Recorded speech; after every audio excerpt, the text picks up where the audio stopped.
குதிரை பேரம், யானை பேரம், கழுதை பேரம்லாம் பேசிட்டு இருக்காங்களே, அவங்க யாருக்கும் இதை பத்தி பேசுறதுக்கு யோக்கியது இல்லை. அவங்க எல்லாம் நேர்மையா இல்லை, அவங்க எல்லாம் ஊழல் கட்சின்னு தானே உங்களை கொண்டு வந்திருக்கிறாங்க. அவங்க பண்ணதையே நீங்க பண்ணீங்கன்னா அப்புறம் என்ன உங்களுக்கும் அவங்களுக்கும் என்ன வித்தியாசம் இருக்கு? இது பணம் எல்லாம் மேட்டர் கிடையாதுங்க, இன்டியூஸ்மெண்ட் தான். குதிரை பேரம்ங்கிறது என்ன? ஜெயிச்ச 21வது நாள் ரிசைன் பண்றாரு. சார், ஒரு வெற்றி பெற்ற ஒரு தொகுதியினுடைய எம்எல்ஏ இன்னொரு பதவியை ராஜினாமா செஞ்சுட்டு இன்னொரு கட்சிக்கு போறாங்க. நடக்கல இல்ல, சின்ன நம்ம ஆதாயம் இல்லாமல் போக மாட்டாங்கன்றதை நான் ஒத்துக்கிறேன். அப்ப ஆதாயம் அரசியல் இருக்கிறவங்க எல்லாம் பொது சேவைக்காகவும் மக்கள் சேவைக்காகவும் இல்ல. விஜய் உள்பட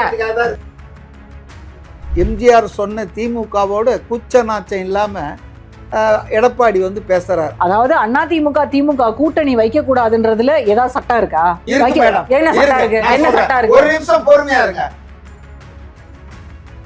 நம்பர் இருக்கும்போது ஏன் அவங்க சேர்த்துக்க கூடாதுன்னு சொல்லுங்க. இன்னைக்கு 20,000 அதிமுக ஊழல் கட்சின்னு சொல்றாங்க. ஊழல் கட்சினா அதிமுகல இருக்கிற 2 கோடி பேர் 1.5 கோடி பேர் ஊழல்வாதிகள் அர்த்தம் இல்ல. இந்த 2 பேர் சார், இந்த 2 பேர் மேல வழக்கு இருக்கிறது. பாருங்க, வழக்கு இருக்கிறது. தீர்ப்பு ஏதாவது விஜய் எது வேணாலும் செய்யட்டும், ஆனா நீங்க பேசுறது ஒண்ணு செய்யறது ஒண்ணா வச்சுக்காதீங்க. உங்களை மாற்றம்னு சொல்லிதான் உங்களை பேசிட்டு பாஜக கன்வீனர், என்டிஏ கன்வீனர் எடப்பாடியை முதல்வராக ஸ்டாலின் முயற்சி பண்ணது, பேசுறது ஒண்ணு செய்யறது. கட்சியில இருந்து வரக்கூடிய எம்எல்ஏக்களை விஜய் ஏத்துக்கிறது சரியான விஷயமா?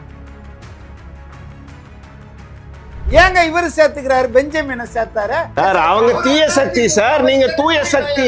தூய சக்தினா தூய்மையான நிர்வாகம் கொடுப்பாங்க. இப்ப 2 கோடி பேர் இல்ல ஊழல் நடக்குதா இந்த 55-60 நாள்ல? சுற்றுச்சூழல் துறையில அமைச்சர் ராஜீவனுடைய தந்தை டிரான்ஸ்பருக்கு அங்க பணம் வாங்குறாங்க, நீ ஏன் விசாரிக்க வேண்டியது தானே? சிஎம் நேர்ல போய் பார்த்து நான் ஆட்சி அமைக்கணும், எனக்கு உதவுங்க. 4 நாள் இல்ல கிசு செய்தி சொல்லாதீங்க. உங்க கருத்தை சொல்லலான்ற போது எல்லாருக்கும் அந்த உரிமை இருக்கு. இன்டர்ஃபியர் பண்ணாதீங்க. அப்ப நீங்க ஸ்டாப் பண்ணீங்க. நீங்க சொல்றதுக்கு ஆதாரம் கொடுங்க முதல்ல. நான் சொல்றது ஃபேக்ட். பொதுவா வைக்கப்படக்கூடிய விமர்சனங்களா தான் இருக்கு, எந்த இதுக்குமே ஆதாரம் இல்லை.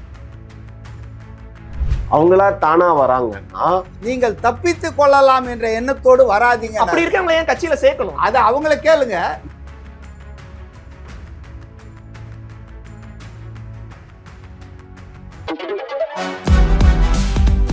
சூப்பரா இருக்கு அம்மா, எனக்கு இதோட சீக்கிரம் தெரியும். Chocolate sweetened condensed milk from Milky Mist. தமிழ்நாட்டுல எல்லாமே சேஞ்ச் ஆயிடுச்சு. உங்க நகையையும் சேஞ்ச் பண்ணுங்க. உங்க பழைய நகைக்கு கிராமுக்கு 150 ரூபாய் கூடுதலா வாங்கி புது நகை எடுத்துக்கோங்க. அதே கம்மி சேதாரம் தான் உங்க லலிதால மட்டும்தான். தி டிபேட் நேயர்களுக்கு வணக்கம். தாவேகா அரசு பொறுப்பேற்று கூட்டணி ஆட்சியை அமைச்சிருந்தாலும் அவங்களுக்கு கூட்டணி கட்சிகளை ஒருங்கிணைக்க வேண்டிய ஒரு தேவையும் ஏற்பட்டிருந்தது. ஸோ அதன் ஒரு முன்னெடுப்பா நேற்றைய தினம் தாவேகாவினுடைய தோழமை கட்சிகள் ஆலோசனை கூட்டம் நடைபெற்றதையும் நம்ம பார்த்திருக்கோம். அதை தொடர்ந்து நேற்றைய தினம் பெரும் விமர்சனங்களா உள்வைக்கப்பட்ட விஷயம் என்று நம்ம பார்க்கும்போது, திமுக தாவேகா எம்எல்ஏக்களை விலைக்கு வாங்குறதுக்கு குதிரை பேரத்தில் ஈடுபட்டாங்க அப்படிங்கிற ஒரு குற்றச்சாட்டுகளும் நேற்றைய தினம் பெரும் பேசுபொருளாகவும் இருந்தது. இன்றைய தினம் அதிமுகவினுடைய முன்னாள் அமைச்சர்கள் சி விஜயபாஸ்கர், எம்ஆர் விஜயபாஸ்கர் உள்ளிட்ட பலர் இன்றைய தினம் தங்களை தாவேகால இணைச்சிருக்கிறதையும் நம்ம பார்த்திருக்கோம். ஸோ இப்படியான சூழல்ல இது தொடர்பாக தான் இன்றைய விவாதத்தை நம்ம கட்டமைச்சிருக்கோம். உருவான புதிய கூட்டணி தொடரும் குதிரை பேர குற்றச்சாட்டுகள், தீர்வுதான் என்ன? முதலில் விருந்தினர்களை அறிமுகப்படுத்திடுவோம். பத்திரிகையாளர் சிவபிரியன் அவர்கள், பத்திரிகையாளர் லக்ஷ்மி அவர்கள், அரசியல் விமர்சகர் மதிவாணன் அவர்கள். சார் வணக்கம். சார் சிவபிரியன் சார், நேற்றைய தினம் இந்த உருவாகி இருக்க இந்த புதிய கூட்டணியை பார்க்கும்போது இன்னொரு மக்கள் நல கூட்டணி மாதிரி இருக்கு அப்படிங்கிற ஒரு பார்வை வைக்கப்படுது. அதை தொடர்ந்து இன்னைக்கு காலையில நம்ம பார்க்கும்போது அதிமுகவுடைய முன்னாள் அமைச்சர்கள் இன்னைக்கு தாவேகால இணைஞ்சிருக்கிறதையும் பார்க்கிறோம். இது ஒரு மெகா கூட்டணி உருவாகிறதுக்கான ஒரு பார்வையை நம்ம பார்க்கலாம். மக்கள் நல கூட்டணி அப்படிங்கிறது இல்லை, இது ஒரு ஃபார்மிடபிள் அலையன்ஸ். பேசிக்கலா என்னன்னா, திமுகவோடு பயணித்து கிட்டத்தட்ட 9 ஆண்டுகள் பயணித்து 3 தேர்தல்களில் வெற்றி பெற்று ஒரு தேர்தலில் தோல்வியடைந்த ஒரு கூட்டணி கட்சியினுடைய எல்லாரையும் கூட்டிட்டு இவங்க அந்த அலையன்ஸை ஃபார்ம் பண்ணியிருக்கிறாங்க. அவ்வளோதான். அதில் சிபிஐயும் சிபிஎம்மும் மட்டும் ஃபார்மலாக அலையன்ஸ்குள்ளே ஜாயின் பண்ணல, நாங்கள் அதை எலெக்ஷன் டைமில் முடிவு பண்ணிக்கிறோம்னு சொல்லியிருக்காங்க. இதில் என்னன்னா, தேர்தலுக்கு முன்னால் இந்த கூட்டணியை உடைக்கணும்னு முதலமைச்சர் ஜோசப் விஜய் அவர்கள் நினைத்தார். தேர்தலுக்கு பிறகு அது சாத்தியமாக இருக்கிறது. ஏன்னா மக்களினுடைய தீர்ப்பு வந்து தாவேக்காவுக்கு 107 இடங்கள் அப்படிங்கிற இடத்துல நின்றுட்டதுனால அவங்களுக்கு 11 இடங்கள் ஆட்சி அமைக்க தேவைப்படும் பொழுது மதசார்பற்ற கட்சிகள் அப்படின்னு இருக்கிறவங்கள திமுகவிலிருந்து கூட்டிட்டு வந்து அவங்களோட ஆதரவோட அவர் ஆட்சி அமைச்சார். அப்பவே தெரியும் இந்த கூட்டணி நிச்சயமாக திமுக கூட்டணி உடையும், அந்த கட்சிகள் எல்லாமே தாவேகா தலைமையில ஒரு கூட்டணியை அமைச்சு இனி வரும் தேர்தல்களில் அவங்க போட்டியிடுவாங்க அப்படிங்கிறது ஏற்கனவே எதிர்பார்த்தது தான். காங்கிரஸ் அதை வெளிப்படையாக அறிவிச்சிருந்தாங்க. விசிகே ஐயுஎம்எல் போவாங்களா அப்படிங்கிற அந்த கன்ஃபியூஷன் இருந்தது. அவங்க அலையன்ஸ்குள்ளே போனது மட்டும் இல்லாமல், ஆட்சிக்கு ஆதரவு அளித்தது மட்டும் இல்லாமல் அவங்க வந்து தாவேக்காவினுடைய அமைச்சரவையிலும் சேர்ந்துட்டாங்க.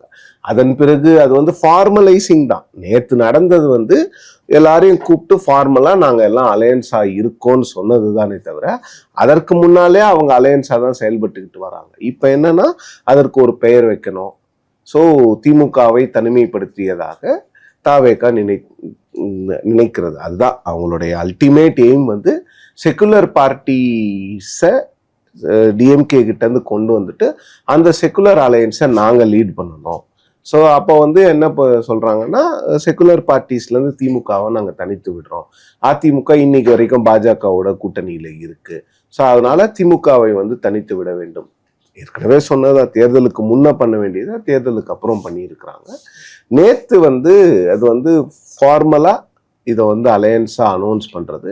ஸோ இதுக்கு இனிமே காமன் மினிமம் ப்ரோக்ராம் இருக்க போதா, இல்லை ஒரு கோஆர்டினேஷன் கமிட்டி மாதிரி வச்சு இவங்க வந்து 2 மாதத்துக்கு ஒரு முறை இல்லை 3 மாதத்துக்கு ஒரு முறை மீட் பண்ணி என்னென்ன விஷயங்களை அரசாங்கத்தின் மூலமாக செய்வது அப்படிங்கிற விஷயங்களை பண்ண போகிறாங்களா அப்படின்னு பார்க்கணும். இதில் ரொம்ப முக்கியமான விஷயம் என்னன்னு பார்த்தீங்கன்னா, ஒரு பெரிய பொலிட்டிக்கல் மெசேஜை முதலமைச்சர் ஜோசப் விஜய் அவர்கள் கொடுத்துருக்கிறார். 2029 தேர்தல் இன்னும் 3 வருஷம் இருந்தாலும் கூட நான் வந்து ஒரு மதசார்பற்ற கூட்டணியை அமைச்சிருக்கிறேன், அந்த கூட்டணிக்கு தலைவர் நான். ஸோ இந்த கூட்டணியின் தலைமையில் வரும் தேர்தல்களில் இந்த கூட்டணி போட்டியிடும் அப்படிங்கிற விஷயம். இது வந்து ஒரு பெரிய பொலிட்டிக்கல் மெசேஜ் தானே தவிர இதில் வேற விதமான விஷயங்கள் எதுவுமே இல்லை. ஸோ அடுத்து நீங்கள் கேட்ட கேள்வி, இன்னைக்கு நடந்திருக்கக்கூடிய இணைப்பு விழா, 2 முன்னாள் அமைச்சர்கள் அதிமுகவிலிருந்து எவ்வளவோ பேர் விலகி தாவேக்காவில் சேர்ந்திருக்கிறாங்க. ஆனால் இவங்களுடைய அந்த விலகலும் தாவேக்காவில் இணைவதும் ஏன் முக்கியத்துவம் பெறுகிறது அப்படின்னு பார்த்தீங்கன்னா, தாவேக்காவினுடைய எலெக்ஷனுக்கு முன்னால் இருந்த ஸ்டாண்ட் என்னன்னு பார்த்தீங்கன்னா, அதிமுக ஒரு ஊழல் கட்சி, அதிமுக மற்றும் பலர் கட்சி, அதிமுக இரலவெண்டான கட்சின்னு சொன்னாங்க. அதன் பிறகு வந்து ஊழல் பண்ணவங்களையும் விட மாட்டோம், நாங்களும் ஊழல் பண்ண மாட்டோம் அப்படிங்கிறது தான் முதலமைச்சர் ஜோசப் விஜய் அவர்கள் கடந்த ஜூன் மாதம் 23ஆம் தேதி சட்டமன்றத்தில் பேசினார். ஆனால் இந்த 2 விஜயபாஸ்கர் அவர்கள் மீதும் வழக்குகள் இருக்கிறது. ஒருவர் ஏற்கனவே சுகாதாரத்துறை அமைச்சராக இருந்த விராலிமலையினுடைய முன்னாள் சட்டமன்ற உறுப்பினர், அவர் மீது குட்கா வழக்கு ஒன்று இருக்கிறது. அது வந்து அந்த வழக்கில் அவர் மட்டும் இல்லை, ஏற்கனவே முன்னாள் அமைச்சர் திரு பிவி ரமணா அதில் குற்றம் சாட்டப்பட்டிருக்கிறார். 2 காவல்துறையினுடைய மூத்த அதிகாரிகள் குற்றம் சுமத்தப்பட்டிருக்கிறார்கள். சார்ஜ் ஷீட் ஃபைல் பண்ணப்பட்டிருக்கு. அது இல்லாமல் அவர் மேலே டிவிஏசி வந்து டிஸ்ப்ரொபோர்ஷனேட் அசட்ஸ் கேஸ், சொத்து குவிப்பு வழக்கு ஃபைல் பண்ணியிருக்கிறாங்க. திரு எம்ஆர் விஜயபாஸ்கர் அவர்கள் மீது அவர் மீது ஒரு சொத்து குவிப்பு வழக்கு இருக்கு. அது மட்டும் இல்லாமல் ஒரு லேண்ட் கிராபிங் கேஸ் ஒன்று இருக்கு. ரொம்ப முக்கியத்துவம் என்னன்னா, இந்த 2 பேர் மேலே இருக்கிற டிவிஏசி கேஸ் இருக்குல்ல, இந்த DA case, disproportionate assets case, அதை விசாரிக்கிற ஆணையம் வந்து டிவிஏசி, லஞ்ச ஒழிப்புத்துறை. இப்போ அது எங்கே இருக்குது? தாவேகா அரசில் இருக்குது. ஸோ அப்போது ஏற்கனவே வந்து வாஷிங் மிஷினா அப்படிங்கிற ஒரு கேள்வி வருது. ஏன் வருதுன்னா, திமுகவில் திரு வைத்திலிங்கம் அவர்கள் இணையும் போது அவர் மேலே இருந்த டிவிஏசி கேசஸ்லாம் அவர் இணைஞ்ச பிறகு டிவிஏசி விட்ரா பண்ணிட்டாங்க. ஸோ அதே மாதிரி ஒரு மாடலை தாவேகா ஃபாலோ பண்ணுமா, இல்லை அந்த கேசஸ் மேலே என்னென்ன நடவடிக்கை எடுக்கப்படும்? ஏன்னா திரு விஜயபாஸ்கர் அவர்கள் மீதான அந்த குட்கா வழக்கு சிபிஐ விசாரணை பண்ணுறாங்க. அது சார்ஜ் ஷீட் ஃபைல் பண்ணி சார்ஜ் ஷீட்டுக்கு அப்புறம் அடுத்த ஸ்டேஜில் அது நிற்குது, அது இன்னும் பண்ணலாம். ஆனால் இந்த டிவிஏசி கேசஸில் என்ன, டிஎம்கே இருக்கும் போதும் அவங்க மேலே நடவடிக்கை எடுக்கலை, இனிமேல் நடவடிக்கை எடுப்பார்களா அப்படிங்கிறது. இந்த 2 கேள்விகள் தான் ரொம்ப முக்கியமான கேள்விகள் இன்னைக்கு. அந்த விஷயத்தை பொறுத்த வரைக்கும் இது ஏன் இந்த கேள்விகள் கேட்கப்படுகிறது என்றால், நாங்கள் தூய சக்தி அப்படின்னு தேர்தலுக்கு முன்னவும் சொன்னாங்க, தேர்தலுக்கு பின்னவும் என்ன சொன்னாங்க, குதிரை பேரம்லாம் நடக்கவே இல்லை, குதிரை வேகத்தில் இந்த அரசு செயல்படுமே தவிர குதிரை பேரத்தில் ஈடுபடாதுன்னு முதலமைச்சர் சொன்னாரு. ஆனா அவர் சொல்லி 13 நாட்கள்ல அதிமுகவிலிருந்து 3 சட்டமன்ற உறுப்பினர்கள் ரிசைன் பண்ணாங்க, மறுநாள் ஒருத்தர் ரிசைன் பண்ணாரு, அப்புறம் 2 பேர் இப்ப ரிசைன் பண்ணிருக்காங்க, 6 பேர் ரிசைன் பண்ணிட்டு 6 பேருமே தாவேக்கால தான் சேர்ந்திருக்கிறாங்க. அப்போ இது குதிரை பேரமா இல்லையாங்கிறத தாவேக்கா தான் கிளாரிஃபை பண்ணும். அவங்க இல்லைங்கிறாங்க, ஆனால் இது எந்த டெஃபினிஷனை எடுத்து பார்த்தாலும் இது குதிரை பேரம் தான். மெஜாரிட்டியை நீங்க மேனுஃபேக்சர் பண்ண பாக்குறீங்க. 107 பேர் உங்ககிட்ட இருக்கிறாங்க, 118 பேர் எங்களுக்கு தேவை. அப்போ அந்த 11 பேரை நாங்க எப்படியாவது மேனுஃபேக்சர் பண்ணோம் அந்த நம்பர் அப்படிங்கிறது மட்டும்தான் எங்களுடைய எண்ணமாக இருக்கிறது. இதுல அதிமுகவில் இருந்தவர்கள், அவர்கள் ஏற்கனவே ஊழல் கரைபடிந்தவர்கள், ஊழல் குற்றச்சாட்டுகள் அவர்கள் மீது இருக்கிறது அப்படிங்கிற கவலை எல்லாம் இல்லாமல் இருப்பது. தாவேக்காவுக்கு நிறைய நெகட்டிவ்ஸ் வரும். இப்ப என்னன்னா, இந்த கவர்மெண்ட் மேல கிரவுண்ட்ல இருந்து ரிப்போர்ட்ஸ் வருது. அதாவது கீழே இருக்கிற லோ லெவல் கரப்ஷன் கொஞ்சம் கொஞ்சமா குறைய ஆரம்பிச்சிருக்குது. நிறைய அதிகாரிகள் லஞ்சம் வாங்க பயப்படுறாங்க. மக்கள் லஞ்சம் வாங்குபவர்களை ரொம்ப ஓப்பனா போய் கம்ப்ளைண்ட் பண்ண முடியுது. ஸோ இந்த ஆட்சியில லஞ்சம் குறைவதற்கான வாய்ப்புகள் அதிகமாக இருக்கிறது, பிரகாசமா இருக்குது அப்படின்னு மக்கள் நினைக்கிற நேரத்துல, ஏற்கனவே நீங்கள் ஊழல் சக்தி என்று சொன்னவர்களை, ஊழல் குற்றச்சாட்டு இருப்பவர்களை நீங்க கூட்டிட்டு வந்தீங்கன்னா, உங்களுடைய அந்த பிளாங்க் இருக்குல்ல, change plank plus anti corruption plank, அதுவே ஓரளவுக்கு டைல்யூட் ஆகிறதுக்கான வாய்ப்புகள் இருக்கிறது.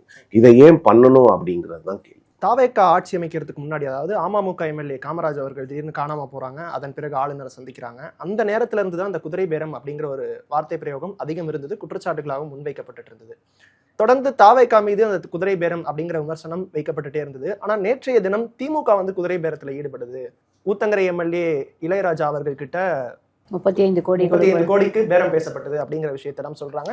அதற்கு உடனடி நடவடிக்கையும் எடுக்கப்படுது. இது வரைக்கும் நேற்றைய தினம் ஒரு 3 பேர், இன்னைக்கு ஒரு 4 பேர் கைது செய்யப்பட்டிருக்காங்க.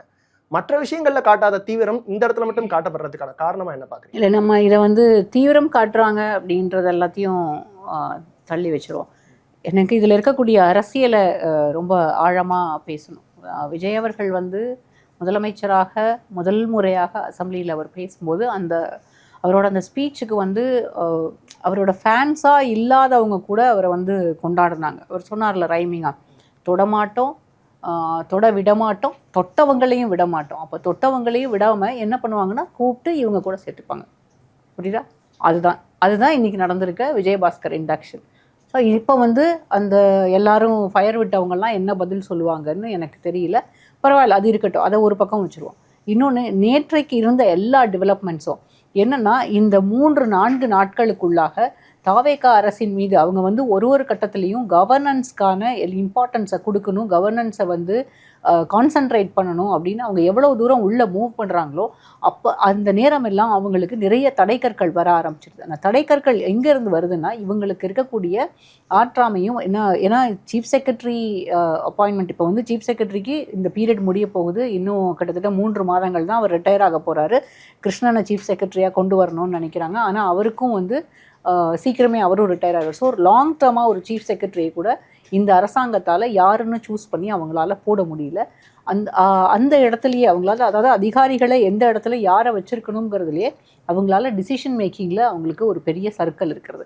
இந்த குழப்பம், அல்ல இதை நீங்கள் சர்க்கிள்னு கூட சொல்ல வேண்டாம், இந்த குழப்பம் அவங்கள முறையான ஒரு ஆட்சியை அல்லது ரொம்ப ஸ்ட்ராங்கான ஒரு கவர்மெண்ட்டை கொடுக்கறதுக்கான அல்லது அட்மினிஸ்ட்ரேஷனை கொடுக்கறதுக்கான வழியை அவங்களால செய்ய முடியல. எல்லா இடங்கள்லையும் அதனால நிறைய லூப் ஹோல்ஸ் வந்துக்கிட்டே இருக்குது. இன்னொரு பெரிய குற்றச்சாட்டு வந்தது என்ன அப்படின்னா, அஸ்ரா கார்க் அவர்கள் இன்டெலிஜென்ஸ் சீஃபாக இருக்கார். ஆனால் அவர் வெளியில் பேசப்பட்ட செய்தி இது.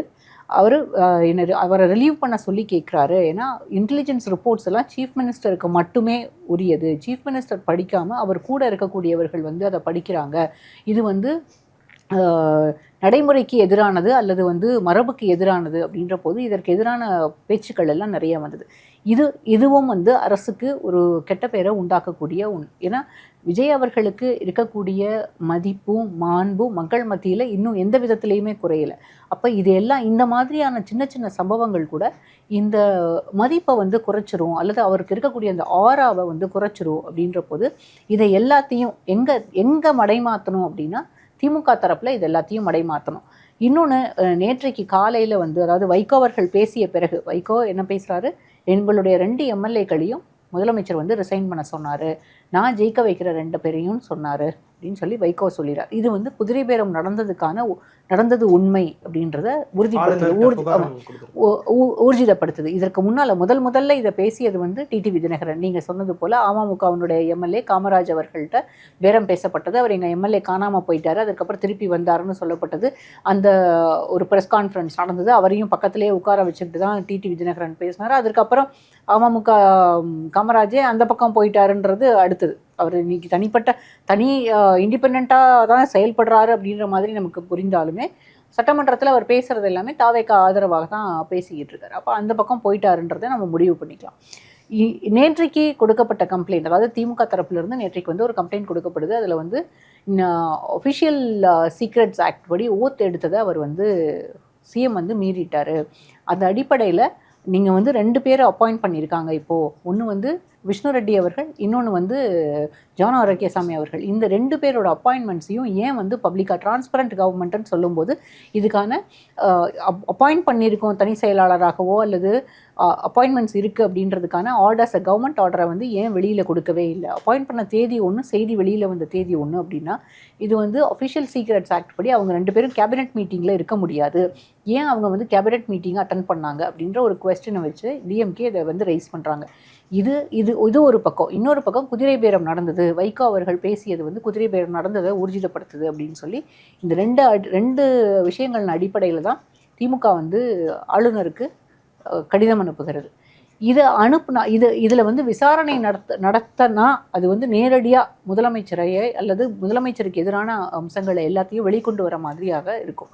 இன்னொன்று, இந்த அரசாங்கத்துக்கு ஒரு மிகப்பெரிய அச்சம், ஆரம்பத்திலேருந்தே ஒரு அச்சம் இருந்துகிட்டே இருக்குது.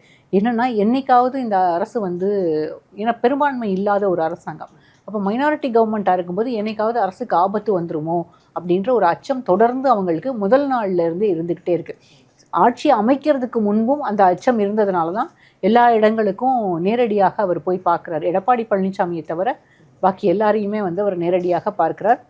நேரடியாக சந்தித்த பிறகு சில இடங்களுக்கெல்லாம் சோஃபாவெல்லாம் போச்சு, அதெல்லாம் நம்ம அந்த விஷுவல்ஸ் எல்லாம் பார்த்தோம். சரி, அதெல்லாம் நம்ம பேச வேண்டாம். ஆனால் அந்த 8ஆம் தேதிக்கு முன்னால் இருந்து இன்னைக்கு வரைக்கும் அவங்களுக்கு இருக்கக்கூடிய சிக்கல் அதுதான். நேற்றைக்கு கூட்டணி கட்சிகளினுடைய கூட்டம் நடத்தப்பட்டதுக்கான காரணம், அவங்க அதுக்கு வந்து ஒரு பேர் கொடுக்க போகிறாங்க, அதை வந்து செக்யுலர் அலையன்ஸ்னு வச்சுக்க போகிறாங்க, அதெல்லாம் ஓகே தான். இவங்க எல்லாரும் இந்த கூட்டணிக்குள்ளே வந்துட்டாங்க. இதனை வந்து நமக்கு ஆரம்பத்திலே தெரியும். இவங்க எல்லாருக்கும் நாங்கள் வந்து தவைக்காவோடு பயணிக்க போகிறோம், அமைச்சரவையில் ஐயுஎம்எல்லும் விசிகாவும் காங்கிரஸும் இருக்காங்க, ஆனால் கம்யூனிஸ்ட் வந்து வெளியிலேருந்து ஆதரவு. நேற்றைக்கு நடந்த இந்த கூட்டம் என்னென்னா, நாங்கள் திமுக கூட்டணியில் தான் இருக்கோம், அதாவது மாப்பிள்ளை அவர் தான், ஆனால் போட்டிருக்க சட்டை என்னதுன்ற மாதிரி இவ்வளோ நாளைக்கு என்ன பண்ணாங்க, நாங்கள் திமுக கூட்டணியில் தான் இருக்கோம், ஆனால் ஆளுநர் ஆட்சி வந்துடக்கூடாதுன்றதுக்காக நாங்கள் இவங்களுக்கு ஆதரவு கொடுத்தோம் அப்படின்னு ஒரு ட்ராமா ஒன்று போட்டுட்டு இருந்தாங்க. அந்த ட்ராமாவை நேற்றோட க்ளோஸ் பண்ணியாச்சு. இனிமேல் அந்த ட்ராமா கிடையாது. ஆனால் இதில் எங்கே வந்து தாவேக்காவுக்கு நெருடல் பெரிய அளவில் ஏற்பட்டதுக்கான காரணம் என்னென்னா, நேற்றைக்கு இந்த அலையன்ஸ் பார்ட்டி மீட்டிங் கூப்பிடும்போது 2 இடதுசாரி கட்சிகளும் நேரடியாக அந்த கூட்டத்துக்கு வராமல் முதலமைச்சரை தனிப்பட்ட முறையில் சந்தித்து கோரிக்கைகளை வச்சுட்டு கிளம்பிடுறாங்க. அவங்க சொல்லிட்டு போயிட்டாங்க. அப்போது இந்த ஒரு முழுமையான ஒரு அலையன்ஸை, நாங்கள் வந்து ஒரு செக்யுலர் கவர்மெண்ட்டு, நாங்கள் ஒரு செக்யுலர் அலையன்ஸ் எங்கள் கூட நிற்கிறாங்கன்றத நேற்றைக்கு எவ்வளவு தூரம் வேகமாக வெளியில் ரொம்ப முனைப்போடு சொல்லணும்னு நினச்சாங்களோ அதில் ஒரு 50% வந்து 2 இடதுசாரி கட்சிகளும் நேற்று உடைச்சிட்றாங்க. இந்த ஒரு பக்கம் அஃபிஷியல் சீக்ரெட்ஸ் ஆக்டை முதலமைச்சர் மீறிட்டாருன்னு சொல்லி அரசு பாரதியினுடைய கம்ப்ளைண்ட்டு, இன்னொரு பக்கம் 2 இடதுசாரி கட்சிகளும் நேரடியாக கூட்டணி கட்சி கூட்டத்துக்கு வராமல் தனிப்பட்ட முறையில் வந்து சந்திச்சது.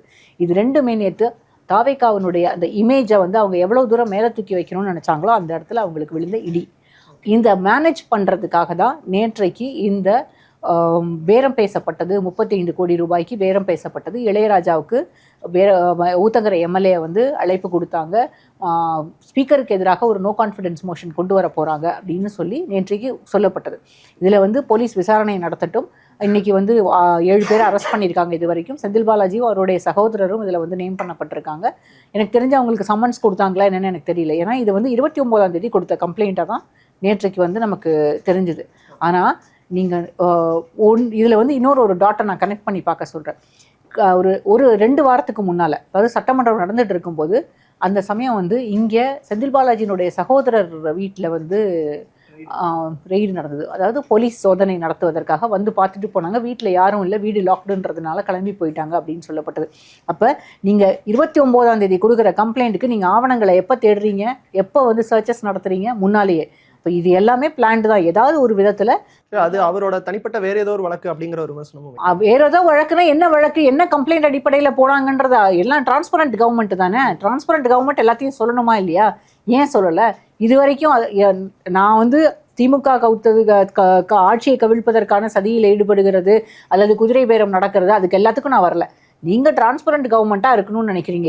எதுவாக இருந்தாலும் நீங்கள் தான் இப்போ ஒரு கேள்வி கேட்டீங்க, துரிதமாக நடவடிக்கை எடுக்கப்பட்டிருக்கிறதுனா துரிதமாக ஆக்ட் பண்ணக்கூடியவர் தானே. ஊழலுக்கு எதிரானவர், மக்கள் விரோத போக்குக்கு எதிரானவர், மக்கள் நலனுக்கு ஆதரவானவர் அப்படின்னா இது எல்லாத்துக்கும் சேர்த்து நேற்றைக்கு ஒரே நாளில் நமக்கு இந்த இமேஜ் எல்லாமே நேற்று காலியாயிருது. அதை மேனேஜ் பண்ணுறதுக்காக தான் நேற்று இந்த கம்ப்ளைண்ட்டை வெளியில் கொடுத்துருக்காங்க. இது வந்து ஏற்கனவே அதாவது சட்டப்படி ஸ்பீக்கருக்கு எதிராக எந்த அரசியல் கட்சியும், அதாவது எதிரில் இருக்கக்கூடிய அதிமுகவோ திமுகவோ ஈவன் வந்து ஒரே ஒரு எம்எல்ஏ இருக்கக்கூடிய கட்சியோ அல்லது இன்னும் சொல்லப்போனால் பாமகவோ யாராக இருந்தாலும் ஸ்பீக்கருக்கு எதிராக நோ கான்ஃபிடன்ஸ் மோஷன் கொண்டு வர முடியும். ஆனால் அந்த நோ கான்ஃபிடன்ஸ் மோஷனை ஜெயிக்க வைக்கணும். ஸ்பீக்கருக்கு எதிரான நோ கான்ஃபிடன்ஸ் மோஷன் ஜெயிச்சிருச்சு அப்படின்னா கண்டிப்பாக ஸ்பீக்கர் ரிசைன் பண்ணணும். ஸ்பீக்கர் ரிசைன் பண்ணால் கவர்மெண்ட்க்கு வந்துடும். இது வந்து 6 மாதத்துக்கு இடையில் இது கொண்டு வர முடியும். பட் வந்து கவர்மெண்ட்டுக்கு எதிரான நோ கான்ஃபிடன்ஸ் மோஷனை வந்து 6 மந்த்ஸ்க்கு அப்புறம் தான் கொண்டு வர முடியும். அப்போ இது இந்த எல்லா கணக்குகள்லையும் எல்லா அரசியல் கட்சிகளும் எந்த நேரமும் ஒர்க் பண்ணுவாங்க. ஏன்னா யாருமே விஜய் அவர்கள் ஆட்சிக்கு வருவார், அவர் முதலமைச்சராக இருப்பார்னு 2 திராவிட கட்சிகளுமே எதிர்பார்க்கல. இங்கே இவ்வளவு பெரிய குற்றச்சாட்டுக்களை எங்களுக்கு எதிராக ஆர்ஸ்ட்ரேலியா நடக்குது, எங்கள் எம்எல்ஏக்களை எடுக்க பார்க்குறாங்க, தாவேக்காவை வந்து அரசுக்கு எதிராக சதி நடக்கிறது, எங்கள் அரசாங்கத்தை கவிழ்ப்பதற்கான சதி நடக்கிறது அப்படின்னு தொடர்ந்து நிர்மல்குமார் பேசுகிறாரு. ஆனால் இன்னைக்கு என்னென்னா விஜயபாஸ்கர் 2 பேரையும் நீங்கள் ஆரம்பத்தில் என்ன சொன்னார், சண்முகம் அவர்கள் இன்னைக்கு பேசுகிறாரே, கம்யூனிஸ்ட் கட்சியினுடைய இடதுசாரி சிபிஎம்னுடைய தலைவர் சண்முகம் அவர்கள் சொல்கிறாரு, நாங்கள் தலையிடலை அப்படின்னா இந்த ரெசிக்னேஷன்ஸ் இன்னும் அதிகமாக இருக்கும்னு அவர் சொன்னார். அப்போது நேற்றைக்கு அவர் தலையிடலையா? நேற்று போய் பார்க்குறாங்கல்ல, நாளைக்கு நீங்கள் 2 விஜயபாஸ்கரையும் சேர்க்கக்கூடாது, ஏன்னா ஏற்கனவே நீங்கள் அவங்களோட ரெசிக்னேஷனை நீங்கள் அக்செப்ட் பண்ணதே தப்புன்னு நேற்று சொல்லியிருக்கலாம்ல. ஏன் வந்து அதை அக்செப்ட் பண்ணாங்க? இன்றைக்கி அவ்வளோ பெரிய இணைப்பு விழாவுக்கு ஆனால் விஜய் போகலை. ஏன்னா அவர் வெளியில் வந்தால் அவரோட அந்த ஆரா வந்து குறைஞ்சி போயிடும். அதாவது அவருக்கு வந்து ரொம்ப முக்கியமான விஷயங்களை திமுகவுக்கு எதிர்ப்பாக பேசுறது, மக்கள் மத்தியில் அவருக்கு எதை செல்வாக்கு கொடுக்குமோ அதை மட்டும் பேசுறதுக்காக தான் முதலமைச்சர் அவர்கள் வெளியில் வருவார். இது வந்து அதிமுகவிலிருந்து தாவேக்காவில் போய் இணையணும்னு நினைக்கிறவங்களுக்கும் வந்து அவங்களுடைய ஒரு இமேஜை வந்து அவ்வளோ பெரிய பொசிஷனில் இருந்தவங்க அல்லது அமைச்சர்களாக இருந்தவங்க ஜெயலலிதாவோடும் எம்ஜிஆரோடும் பயணித்தவர்கள் அப்படின்னாலும் இன்னைக்கு விஜய் கிட்ட அவங்களுக்கு இடம் கிடையாது. கட்சிக்குள்ளே இணைச்சிப்பாங்க, அவ்வளோதான். எனக்கு என்ன சந்தேகமாக இருக்குன்னா, இப்போ இந்த 7 பேரையும் உள்ளே இணைச்சிக்கிட்டு அவங்க அடுத்தது இடைத்தேர்தல் வரும்போது அவங்களுக்கே சீட்டு கொடுக்குறோன்னு இப்போ வரைக்கும் ப்ராமிஸ் பண்ணியிருக்காங்க. ஆனால் எனக்கு இருக்கக்கூடிய கேள்வி, இவங்க யாருக்குமே ஒருவேளை சீட்டு கொடுக்கல, திரும்ப கண்டெஸ்ட் பண்ணுறதுக்கு தாவேக்காவில் கொடுக்கல அப்படின்னா இவங்க எல்லாரும் என்ன செய்வாங்க அப்படின்றது தான் குவெஸ்டின். இப்போ அதிமுகவை பொறுத்த வரைக்கும் ஒரு மிகப்பெரிய சர்க்கிள் இது அதிமுகவுக்குன்னு சொல்லப்படுது. ஆனால் எடப்பாடி பழனிசாமியை பொறுத்த வரைக்கும் இது அவருக்கு வந்து எந்த விதத்திலேயும் அவருக்கு எந்த பாதிப்பையும் இது உண்டு பண்ண போகிறதில்லைன்னு தான் நான் நினைக்கிறேன். தொடர்ந்து பேசுவோம். மதிவாணன் சார், தொடர்ந்து ஆட்சியை கவிழ்க்க சதி செய்கிறாங்க அப்படிங்கிற குற்றச்சாட்டுகளை ஆளும் கட்சியினர் வைக்கிறத நம்ம தொடர்ந்து பார்த்துட்டு இருக்கோம். அதே நேரம் சட்டம் ஒழுங்கு சார்ந்த பிரச்சனையா இருக்கட்டும், அமைச்சர் சரத் மீது வைக்கப்பட்ட புகாராகட்டும், இந்த மாதிரியான விஷயங்கள்ல ஒரு வெளிப்படையான நடவடிக்கை எதுவுமே வெளியில தெரியல. எந்த விஷயம் தொட்டாலும் திமுகவும் அதிமுகவும் இணைஞ்சு ஆட்சி அமைக்க பாக்குறாங்க, எங்க ஆட்சியை கவிழ்க்க சதி பண்றாங்க அப்படிங்கிற விமர்சனத்தை தொடர்ந்து வச்சுட்டு இருக்காங்க. கூட்டணி கட்சிகளுமே ஐயுஎம்எல் ஆகட்டும், விசிக ஆகட்டும், கம்யூனிஸ்ட் ஆகட்டும், எங்களுடைய ஆதரவு தொடரும், 5 வருஷம் இந்த ஆட்சி எந்த இடையூறும் இல்லாம நடக்கும் அப்படிங்கிற ஒரு ஆதரவையும் தெரிவிச்சிட்டாங்க. இதன் பிறகும் ஆட்சியை கவிழ்க்கிறாங்க அப்படின்னு பேசுறதுக்கு என்ன காரணம்? நடக்குது, பேசுறாங்க, சதி நடக்குதுங்க. மே மாதம் 4ஆம் தேதி ரிசல்ட் வெளிவந்து அந்த மாலையே அதிமுகவும் திமுகவும் ஆட்சி அமைப்பது பற்றி பேசினார்கள் என்பது தான் இன்றைக்கி எல்லா பக்கமும் அது வந்து எல்லா லீடர்ஸும் கராபரேட் பண்ணிட்டாங்க. லேட்டஸ்ட்டாக பேராசிரியர் காதர் மொய்தீன் வந்து ஸ்டாலின் தன்னிடம் சொன்னதையே ஒரு தொலைக்காட்சி நேர்காணலில் வெட்ட வெளிச்சமாகிட்டார். அப்போது திரு விஜய் அவர்கள் முதல்வராக ஆயிடக்கூடாது, தாவேகா ஆட்சி அமைத்து விடக்கூடாது என்பதற்காக ரிசல்ட் வந்த அன்னைய நாளிலிருந்து இன்று வரையில் தொடர்ந்து முயற்சி நடந்து கொண்டிருக்கிறது. ஆகவே முயற்சிகள் நடக்கும் வரை அதை பற்றி பேசுவது என்பது இயல்பு தானே, நத்திங் ராங். அடுத்தது ஒரு 2 வாரத்துக்கு முன்னால் ஒரு பிரபல வார இதழ், பேர் சொல்ல விரும்பலை, அதில் வந்து அசைன்மெண்ட் கொடுத்துருக்காங்க ஒரு 7 பேருக்கு. ஜூனியர் விகடன் தான், ஜூனியர் விகடன்ல இருக்கவர், வாய்ஸ் ஆஃப் காமன்ஸ்ல ஒர்க் பண்றவர். அப்புறம் என்ன பண்ணுவாரு? நீங்க நக்கீரனை பத்தி எல்லாம் பேசும்போது, நக்கீரன்ல வர்ற செய்தி எல்லாம் ஏதோ பெரிய செய்தி மாதிரி பேசும்போது நான் வந்து பேர் சொல்லாம சொல்றேன். ஸோ ஜூனியர் விகடன்ல என்ன அவங்க சொல்லிட்டாங்க, பரவாயில்ல. அதுல வந்து ஒரு 10 பேருக்கு வந்து முக்கிய தலைவர்களுக்கு அசைன்மெண்ட் கொடுத்துருக்காங்க. தாவேகாலிருந்து ஆட்களை இழுத்து அந்த ஆட்சியை எப்படி நிலைகுலைய செய்யணுன்றது ஒரு 2 வாரத்துக்கு முன்னால் வந்தது. நான் அதெல்லாம் பெருசாக எடுத்துக்கல. ஆனால் மிக அனுபவம் வாய்ந்த அரசியல்லையும் ஆட்சியிலையும் ஒரு மூத்த அரசியல்வாதியான முன்னாள் முதல்வர் மு.க. ஸ்டாலின் அவர்கள் திருவாரூரில் நடந்த அந்த கல்யாணத்துலேயும் அதுக்கப்புறம் சப்சிக்வெண்ட் மீட்டிங்லேயும் என்ன பேச ஆரம்பிச்சிட்டாருன்னா, எந்த நேரத்திலும் இந்த ஆட்சி கவிழலாம், 6 மாதத்திற்குள் தேர்தல் வரலாம், தயாராகுங்கள் என்று சமீபத்தில் இந்த வானகரத்தில் அதிமுக அந்த பெஞ்சமின் மற்றவர்கள்லாம் இணைந்தார்கள் இல்லையா, அப்போ அந்த விழாவில் ஓப்பனாகவே சொன்னார். ஸோ இதெல்லாம் நீங்கள் கூட்டி கழித்து பார்த்தீங்கன்னா நேற்று வெளிவந்த செய்தியில் உண்மை இருக்கிறது. விசாரிக்க போகிறாங்க. இப்போ இது வரைக்கும் 9 பேரை கைது பண்ணியிருக்காங்க. இது வந்து நடக்காது என்று நான் நம்பவில்லை, நடந்திருக்கும் என்று நான் நம்புகிறேன். இதில் யார் யார் சம்மந்தப்பட்டிருக்காங்க, 35 கோடியா, செந்தில் பாலாஜி பர்சனலாக, இல்லை அவர் தம்பியா, இதெல்லாம் விசாரிக்கிட்டோம். ஆனால் there is an attempt from day 1. First என்ன பண்ணாங்கன்னா, இந்த ஆட்சி அமையக்கூடாது என்பதற்காக சதி செய்தார்கள். தீய சக்தின்னு சொன்ன எம்ஜிஆர் சொன்ன திமுகவோட கூச்ச நாச்சம் இல்லாமல் எடப்பாடி வந்து பேசுகிறார். அவருக்கு தேவை அவரை முதல்வராக்கணும், யார் என்ன செய்தாலும் பரவாயில்லை. அதனால தான் அந்த கட்சி இன்னைக்கு கலகலத்து கொண்டு இருப்பதற்கு நான் இப்போ கேட்டுட்டு தான் வந்தேன்.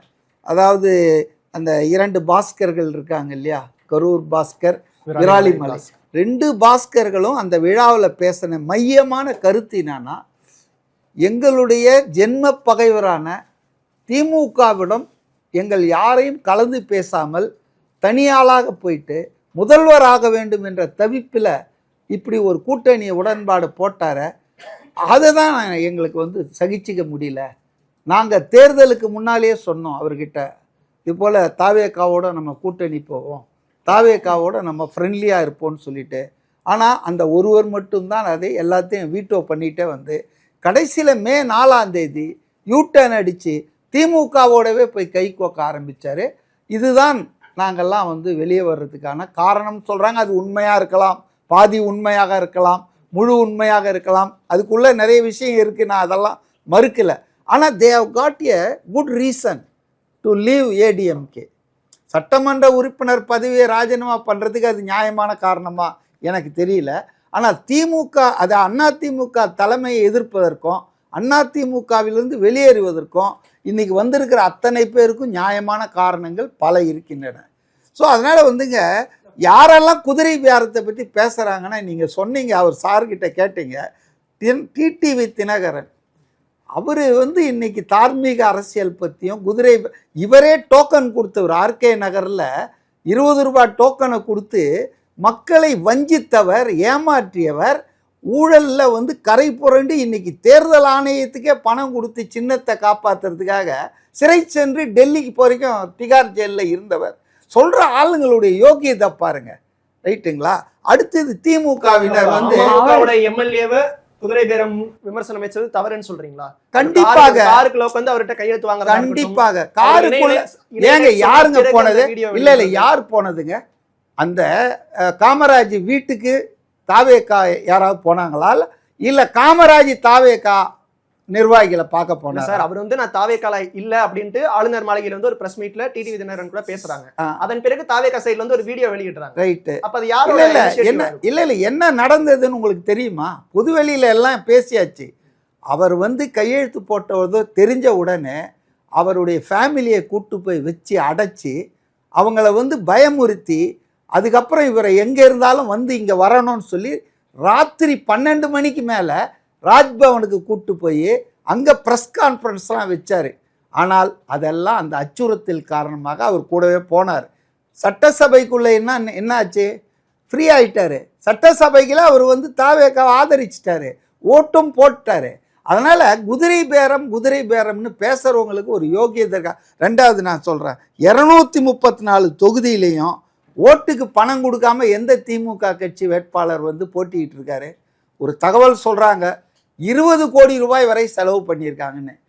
வாக்குக்கு மக்களிடம் பணம் கொடுத்து வாங்கி ஜெயிக்கிறவ ஜாதியை பயன்படுத்துகிறவர்கள், வேறு சில விஷயங்கள்லாம் பயன்படுத்துகிறவங்கெல்லாம் சாத்தான் வேதம் ஓதுற மாதிரி குதிரை வியாபாரம் நடக்குதுன்றாங்க. அதனால் அதாவது வந்து நான் நியாயப்படுத்தலை, பலருக்கும் பல காரணங்கள் இருக்குது. ஆளும் கட்சி, ரெண்டாவது அதிமுக கரைகிறதுங்க, சரிகிறதுன்னு சொல்ல மாட்டேன், கரைகிறது. அதற்கு எதிர்காலம் இல்லை. ஏனென்றால் 2 சட்டமன்ற தேர்தல், 2 நாடாளுமன்ற தேர்தல், தொடர்ச்சியாக 4 தேர்தல்களில் அந்த கட்சியை வெற்றி பாதைக்கு அழைத்து செல்ல இயலாதவராக இன்னைக்கு இபிஎஸ் மாறிவிட்டார். Is now become a liability for ADMK. புரியுதுங்களா?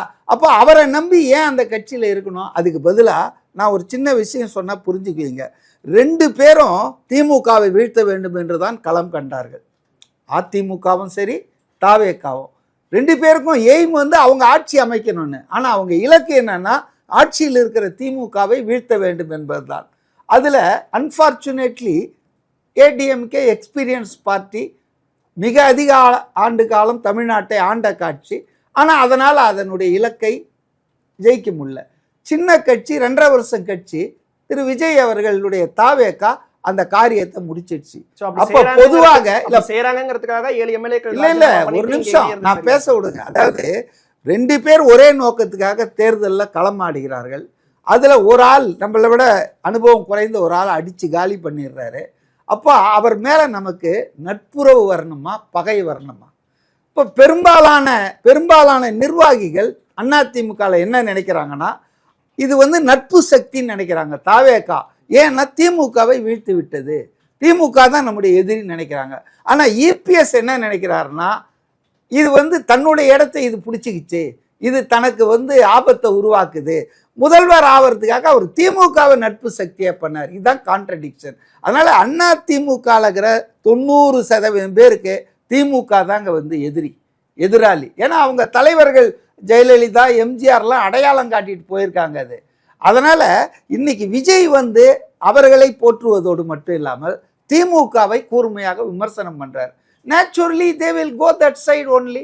4 தேர்தல் தொடர்ந்து எதிர்கட்சி, வெற்றி வாய்ப்பில் 81 தொகுதியில் 3வது இடத்துக்கு கொண்டு வந்துட்டார் ஏடிஎம்கே. 48% ஓட்டு வச்சிருந்த அந்த கட்சியை இன்றைக்கு எப்படி சரிச்சு கொண்டு வந்திருக்காரு எடப்பாடினா, அவரை நம்பி யாருங்க இருப்பாங்க? ஆக இது வர்றவங்களுக்கெல்லாம் காரணம் ஈர்க்கிறார்கள், இழுக்கிறார்கள், குதிரை பேரம் இல்லை.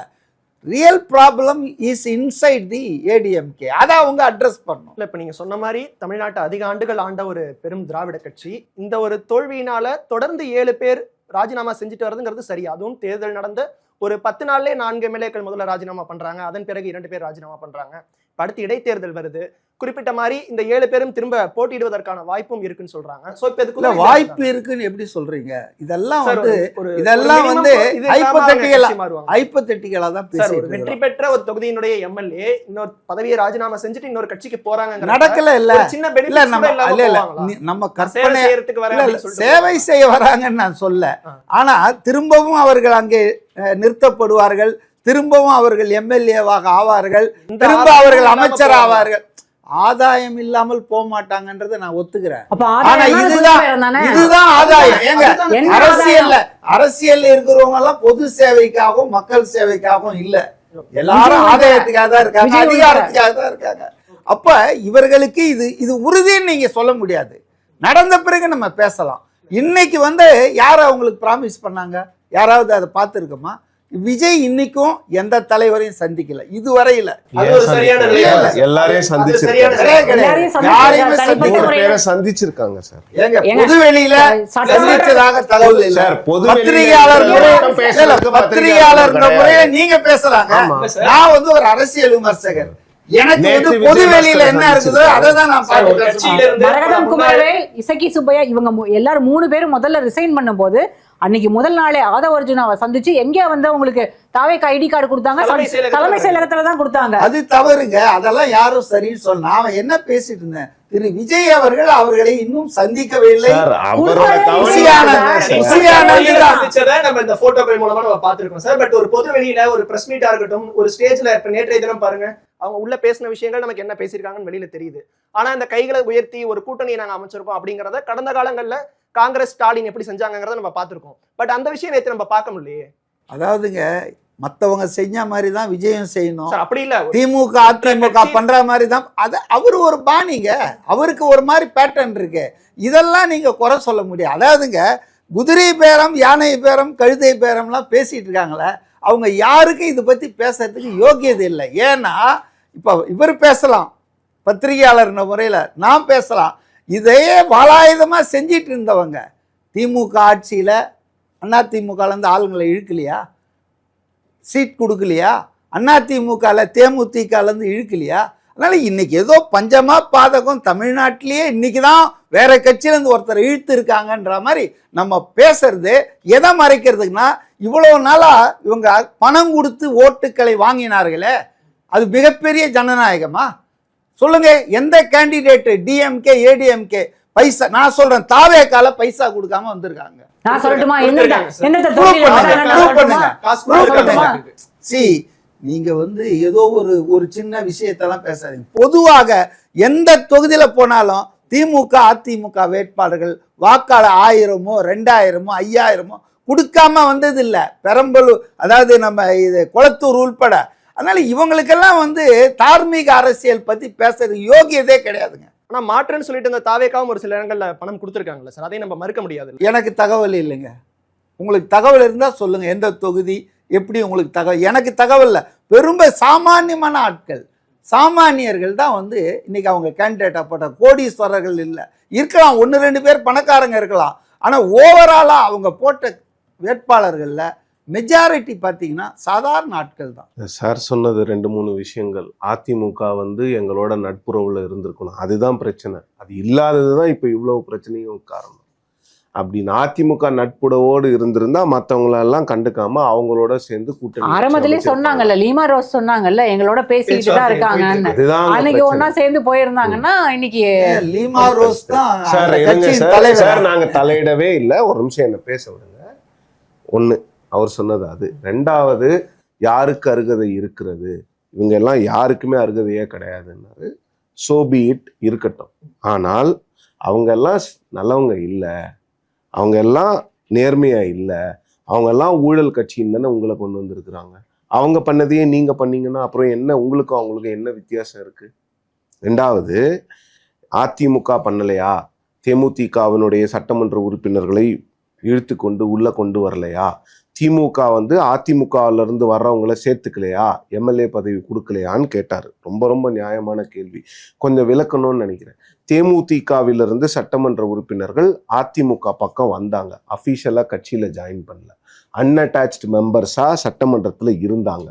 அவங்க அப்படியே அதிமுகவுக்கு வந்து அவங்க இருந்திருந்தாலும் அந்த ஆட்சி கவிழ்றதோ இல்லை அந்த ஆட்சி நீடிக்கிறதுக்கோ அவங்களால எந்த பிரயோஜனமும் கிடையாது. அதிமுகவுக்கு 118க்கு மேல அவங்களுடைய எம்எல்ஏஸே இருந்தாங்க. இட் டசன்ட் சேஞ்ச் தி அசம்பிளியோடைய நம்பர்ஸ் அது சேஞ்ச் பண்ணல. அதுதான் பிரச்சனை இங்க. அதே மாதிரி திமுகவில் 2006 இருந்து 2011 வரைக்கும் நீங்க 2 எம்எல்ஏக்கள் வந்தாங்க, கம்பம் செல்வேந்திரன் அப்புறம் வேற யாரோ ஒருத்தர், அவங்க வந்தாங்க. அவங்க வரலனாலும் கூட அந்த ஆட்சி கவிழ்ந்திருக்காது. சரிங்களா? ஓபிஎஸ் அவர்கள் வந்ததும் வைத்திலிங்கம் வந்ததும் பேசுறாங்க. ஓபிஎஸ் அவர்களும் வைத்திலிங்கமும் வந்தது எப்போ? Fag end of DMK tenure. அவங்க உடனே அவங்களுக்கு இது பண்ணலையே, அவங்க அடுத்த தேர்தலில் மக்கள்கிட்ட போய் ஜெயிச்சுட்டு வந்திருக்கிறாங்க. இப்போ இங்கே ஏன் இந்த கேள்விகள் எழுப்பப்படுதுன்னா, நீங்கள் வந்து ஒரு சட்டமன்ற உறுப்பினர் வந்து ஜெயிச்ச 21வது நாள் ரிசைன் பண்ணுறாரு. அந்த சட்டமன்ற உறுப்பினர் தாவேகாவினுடைய மெம்பர்ஷிப் கார்டை சட்டசபை செக்ரட்டேரியட்ல வாங்கிட்டு பனையூருக்கு போயிட்டு ஆதவ் அர்ஜுனா, திரு என் ஆனந்த் போன்றவர்கள்லாம் சந்திச்சுட்டு அந்த அம்மா பேசுறாங்க, எங்களால் வந்து ஆளுங்கட்சி இருப்போம்னு நினைச்சோம், அதிமுக ஜெயிக்கல, அதனால தொகுதி மக்களுக்கு நல்லது செய்யணும்னா தாவேகால தான் இருக்கணும். அப்போ என்ன, நான் பொலிட்டிக்கல் ஜேர்னலிஸ்டா ரீடிங் பிட்வீன் த லைன்ஸ் நான் என்ன புரிஞ்சுக்கிறேன்னா, நீங்கள் வாங்க நாங்கள் உங்களுக்கு சீட்டு கொடுக்குறோம், நீங்கள் ஆளுங்கட்சி எம்எல்ஏ ஆகுங்கன்னு சொன்னது மட்டும்தான். இது வந்து பணம்லாம் மேட்டர் கிடையாதுங்க, இன்டியூஸ்மெண்ட் தான். குதிரை பேரம்ங்கிறது என்ன, உங்களை ஒரு கட்சி ஒரு பதவியிலேருந்து ராஜினாமா பண்ண சொல்லிட்டு அந்த பதவிக்கு பதிலாக வேற ஒரு பதவியை நான் கொடுக்குறேன், நீங்கள் வாங்கன்னு சொல்றதுக்கு பேர் இன்டியூஸ்மெண்ட்டு. அந்த இன்டியூஸ்மெண்ட் தான் குதிரை பேரம்னு சொல்றது, வேற எதுவுமே கிடையாது. இப்போ அவர் அவ்வளோ பேசினார், ஆனா இந்த 6 பேர் வந்ததை பத்தி அவர் பேசவே இல்லை. அவங்களா தானா வராங்கன்னா அப்ப நீங்க ஏன் ஏத்துக்கிறீங்க? இன்னொன்னு, நீங்க ஏத்துக்காம கூட இருக்கலாங்க. ஜெயலலிதா அவர்கள் அதானே பண்ணாங்க, அந்த எம்எல்ஏஸ் வந்தாங்க, அவங்களுக்கு அவங்க தேவைப்படல, நீங்க இண்டிபெண்டா இருங்க, சட்டமன்றத்துல என்னுடைய துதியை மட்டும் பாடிக்கொண்டு இருங்கள், விஜயகாந்துக்கு எதிராக பேசுங்கன்னு சொன்னாங்க, அவங்க பண்ணாங்க. இவங்க ஏன் அதை பண்ண முடியலன்னா, இவங்களுக்கு நம்பர் இல்லை, இவங்களுக்கு அந்த நம்பர் வேணும், அந்த நம்பரை மேனுஃபேக்சர் பண்றதுக்கு தான் இதை பண்ணிட்டு இருக்கிறாங்க, அவ்வளவுதான். அதாவது சார் சொல்கிற ஆர்கியூமெண்ட்டு கரெக்டு. ஆனால் நான் என்ன சொல்ல விரும்புகிறேன்னா, இப்போ வந்து ஆளுநர் ஆர்லேக்கர் வந்து 4 நாள் இழுத்து கடைசியாக தான் வந்து ஆட்சி அமைக்க அழைப்பு கொடுத்தாரு.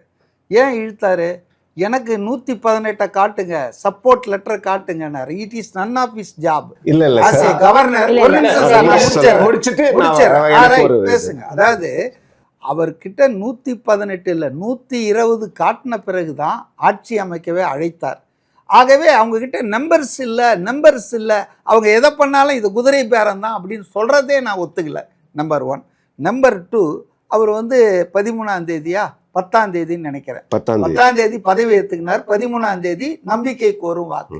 அப்போ பார்த்தீங்கன்னா இந்த 120 144 பேர் ஆதரவு கொடுத்தாங்க. அப்கோர்ஸ் அந்த அதிமுகவில் இருக்க பிரேக்அவே பீப்புள் அவரை சப்போர்ட் பண்ணாங்க. ஸோ எந்த இடத்துல அவர் வந்து அப்படியே தள்ளாடிக்கிட்டு இருந்தார் மெஜாரிட்டி இல்லாமல். ஆகவே தான் நாங்கள் சொல்லுகிறோம், சாதாரண நேரங்களில் சேர்த்தா கவலை இல்லை, சாதாரண நேரங்களில் பண்ணால் ஒன்றும் பிரச்சனை இல்லை, அதெல்லாம் நார்மலைஸ் பண்ணலாம். ஆனால் விஜய் சேர்த்தா மட்டும் அது குதிரை பேரம். ஏன்னா அவர் ஆட்சிக்கு நம்பர் இல்லை. எங்க இல்லை நம்பர்?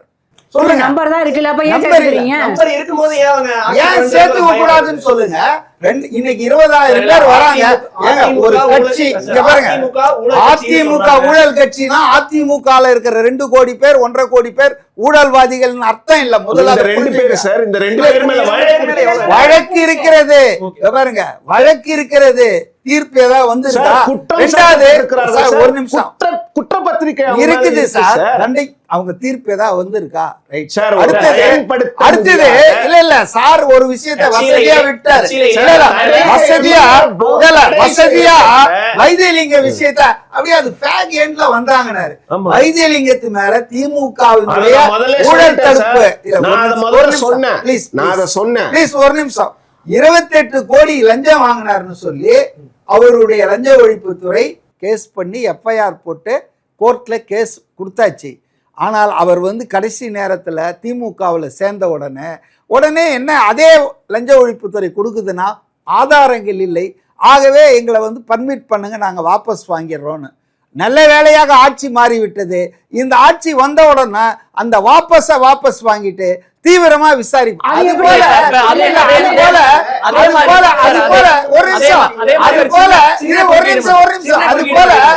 இது போல இந்த பாஸ்கர்கள் மேல குற்றச்சாட்டுக்க வாபஸ் வாங்குவதற்கோ அவங்கள காப்பாற்றுவதற்கோ நேற்று நிர்மல்குமார் ரொம்ப தெளிவா சொன்னார, எங்க கட்சிக்கு யார் வேணா வாங்க, ஆனால் உங்களை காப்பாற்றி கொள்ள வேண்டும், நீங்கள் தப்பித்து கொள்ளலாம் என்ற எண்ணத்தோடு வராதீங்க. அப்படி இருக்கவங்க ஏன் கட்சியில சேர்க்கணும்? அது அவங்கள கேளுங்க, யார் வந்தாலும் சேர்ப்பாங்க.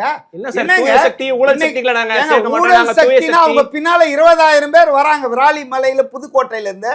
நான் கசக்குதா கட்சிக்கு? ஒரு கட்சிக்கு வந்து பல கட்சிகள்ல இருந்து வந்தாங்க, ஏங்க இவரு சேர்த்துக்கிறாரு, பெஞ்சமினை சேர்த்தாரு, பெஞ்சமின் எங்க சார், சேர்த்தாங்க? அவங்க அவர் தீய சக்தி அதிமுக சார், நீங்க அமைச்சர் தூய துணை சக்தி. மேயர் தான். அவங்க தீய சக்தி, நீங்க அவங்க தூய தப்பு சக்தி. பண்றாங்க. அதாவது திமுக தூய சக்தி தீய சக்தின்னு இல்ல, இல்ல, சொல்றீங்க. ஆனா தூய தூய சக்தியா சக்தி இருக்க நீங்களே அவங்களை இல்லைங்க. சேர்த்து அதாங்க தூய சக்தினா தூய்மையான நிர்வாகம் கொடுப்பாங்க.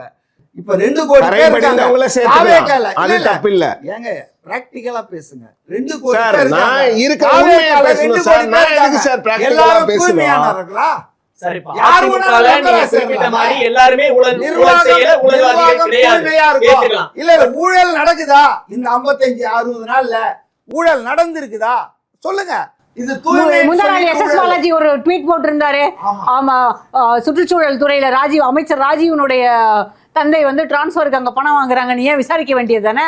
நிர்வாக ரீதியா இருக்க விஷயங்களை ஏன் வெளிப்படையா பேச மாட்டாங்க? அந்த ஒரு கேள்வி எழுதுல சார். இல்ல, எல்லா இடத்துலயும் அதாவது சத்தமா பேசுறதுனால எல்லாமே உண்மை ஆயிராது. ஒவ்வொருத்தருக்கும் ஒரு பாணி இருக்குங்க. நீங்க நம்ம பார்த்து பழகிட்டோம். ஏடிஎம்கே டிஎம்கே இதே மாதிரி ஒரு ஆட்சி பண்ணணும் நினைக்கிறதே தப்பு. நீங்க சொல்றது ஹேண்டில் பண்றது ஓகே. நடத்தலங்க இது வரைக்கும். இந்த நிமிஷம் வரைக்கும் அவங்களால அட்மினிஸ்ட்ரேஷனே பண்ண முடியல.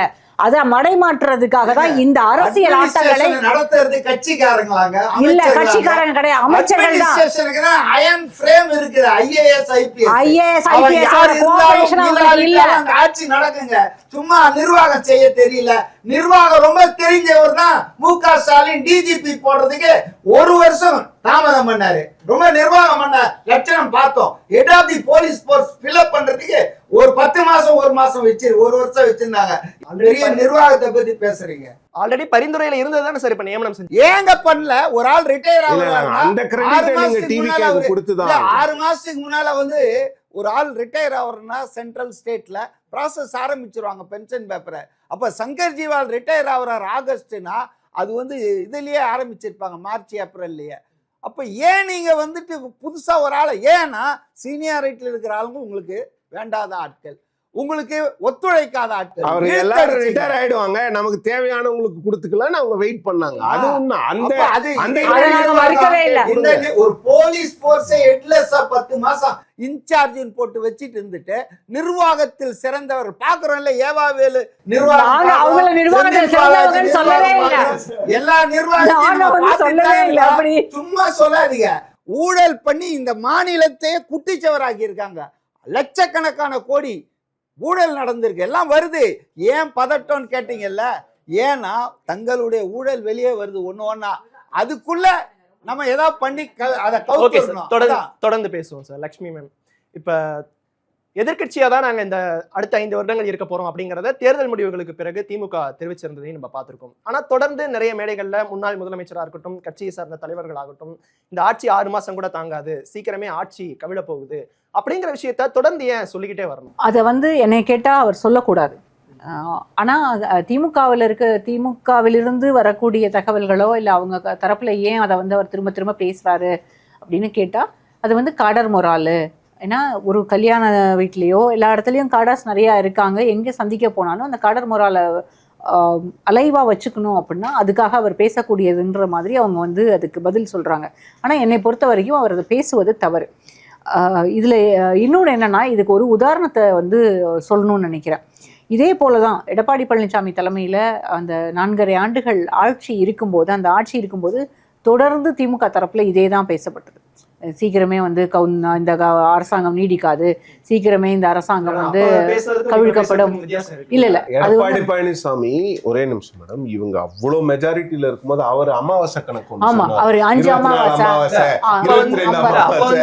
நடக்காது அப்படிங்கிற ஒரு விஷயம் நமக்கு பாக்குறப்ப தெரியும். காரணம் மெஜாரிட்டிக்கு தேவையான அளவு இல்ல இப்பவும் நடக்காதுன்றது நம்ம எல்லாருக்குமே தெரியும், விஜய்க்கும் தெரியும், கூட இருக்கக்கூடியவர்கள் சத்தமா பேசுற மதிவானந்த் போன்றவர்களுக்கு கூட தெரியும்.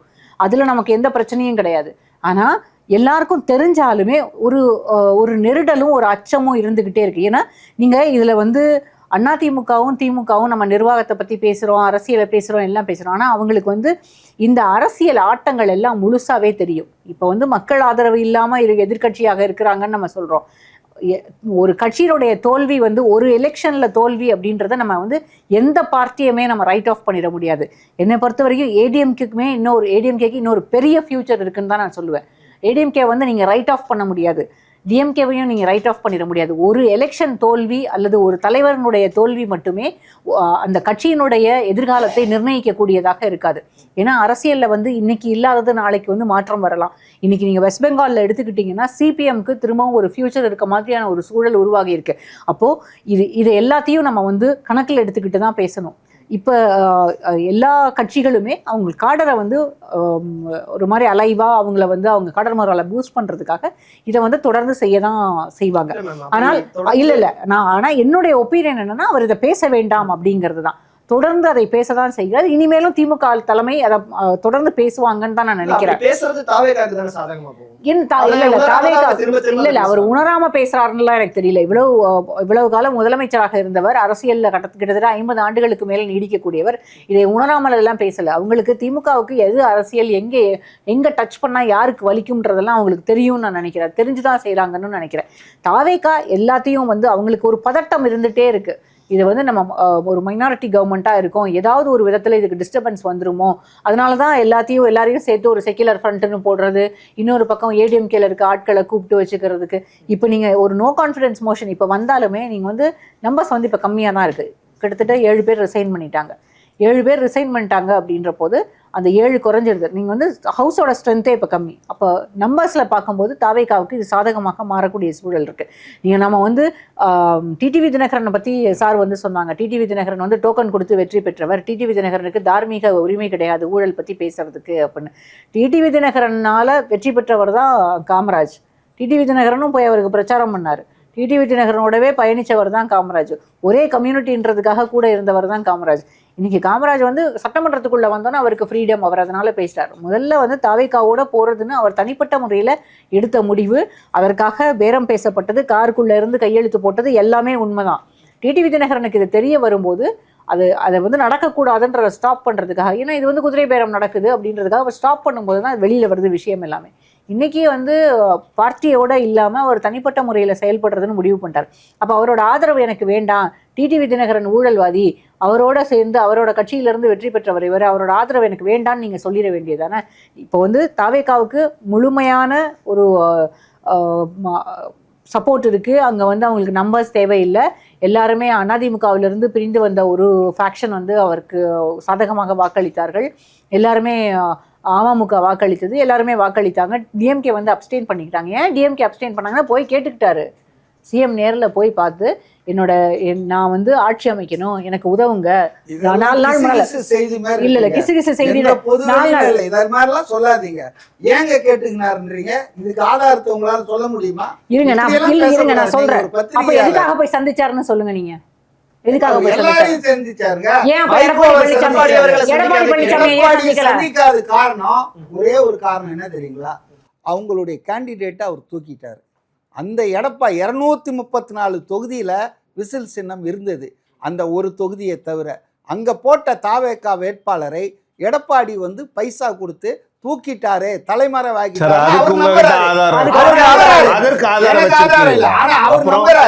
என்ன ஃபேக்ட்னா, அந்த தொகுதியில மட்டும்தான் தாவேகா வேட்பாளர் இல்லை. அதனாலதான் அவங்க சுயேட்சையை சப்போர்ட் பண்ண வேண்டிய ஒரு சூழ்நிலை வந்தது. இதுல அவருக்கு ஒரு தனிப்பட்ட முறையில ஒரு அர்த்தம் இருக்கலாம் என்பது என் கருத்து. உங்க கருத்தை சொல்லலாம்ன்ற போது எல்லாருக்கும் அந்த உரிமை இருக்கு. இன்டர்ஃபியர் பண்ணாதீங்க.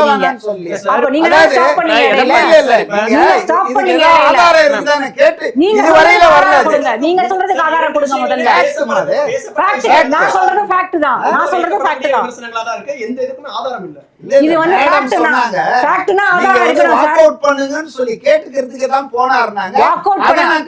நான் ஆட்சி அமைக்கிறதுக்கு எனக்கு வந்து தடங்கள் இல்லாம ஆதரவு வேண்டும், நான் வந்து ஆட்சி அமைக்கணும்னு அவர் சொல்றதுக்காக தான் போனார். எதுக்காக எல்லாரையும் சந்திச்சாரு? மரியாதை நிமித்தமா போய் சும்மா எல்லாரையும் நான் வந்து ஹலோ சொல்லிட்டு வரேன்னு போனாரா? ஹலோ சொல்றதுக்கு போனார்? சொல்லுங்க, எனக்கு எதுக்காக போனாருன்னு சொல்லுங்க. அப்ப எனக்கு 120 பேர் ஆதரவு வந்து அவர் அழைக்கப்பட்டு அவர் பதவியேற்று நடந்த பிறகு வேலுமணி தலைமையில எல்லார்கிட்டயும் போய் பார்த்தாரு. எடப்பாடியை சந்திக்கல, சிவி சண்முகத்தை குறிப்பா சந்திச்சு பேச வேண்டிய அவசியம் என்ன? அவங்க சார்ந்த எம்எல்ஏ ஆதரவு கொடுத்தாங்க.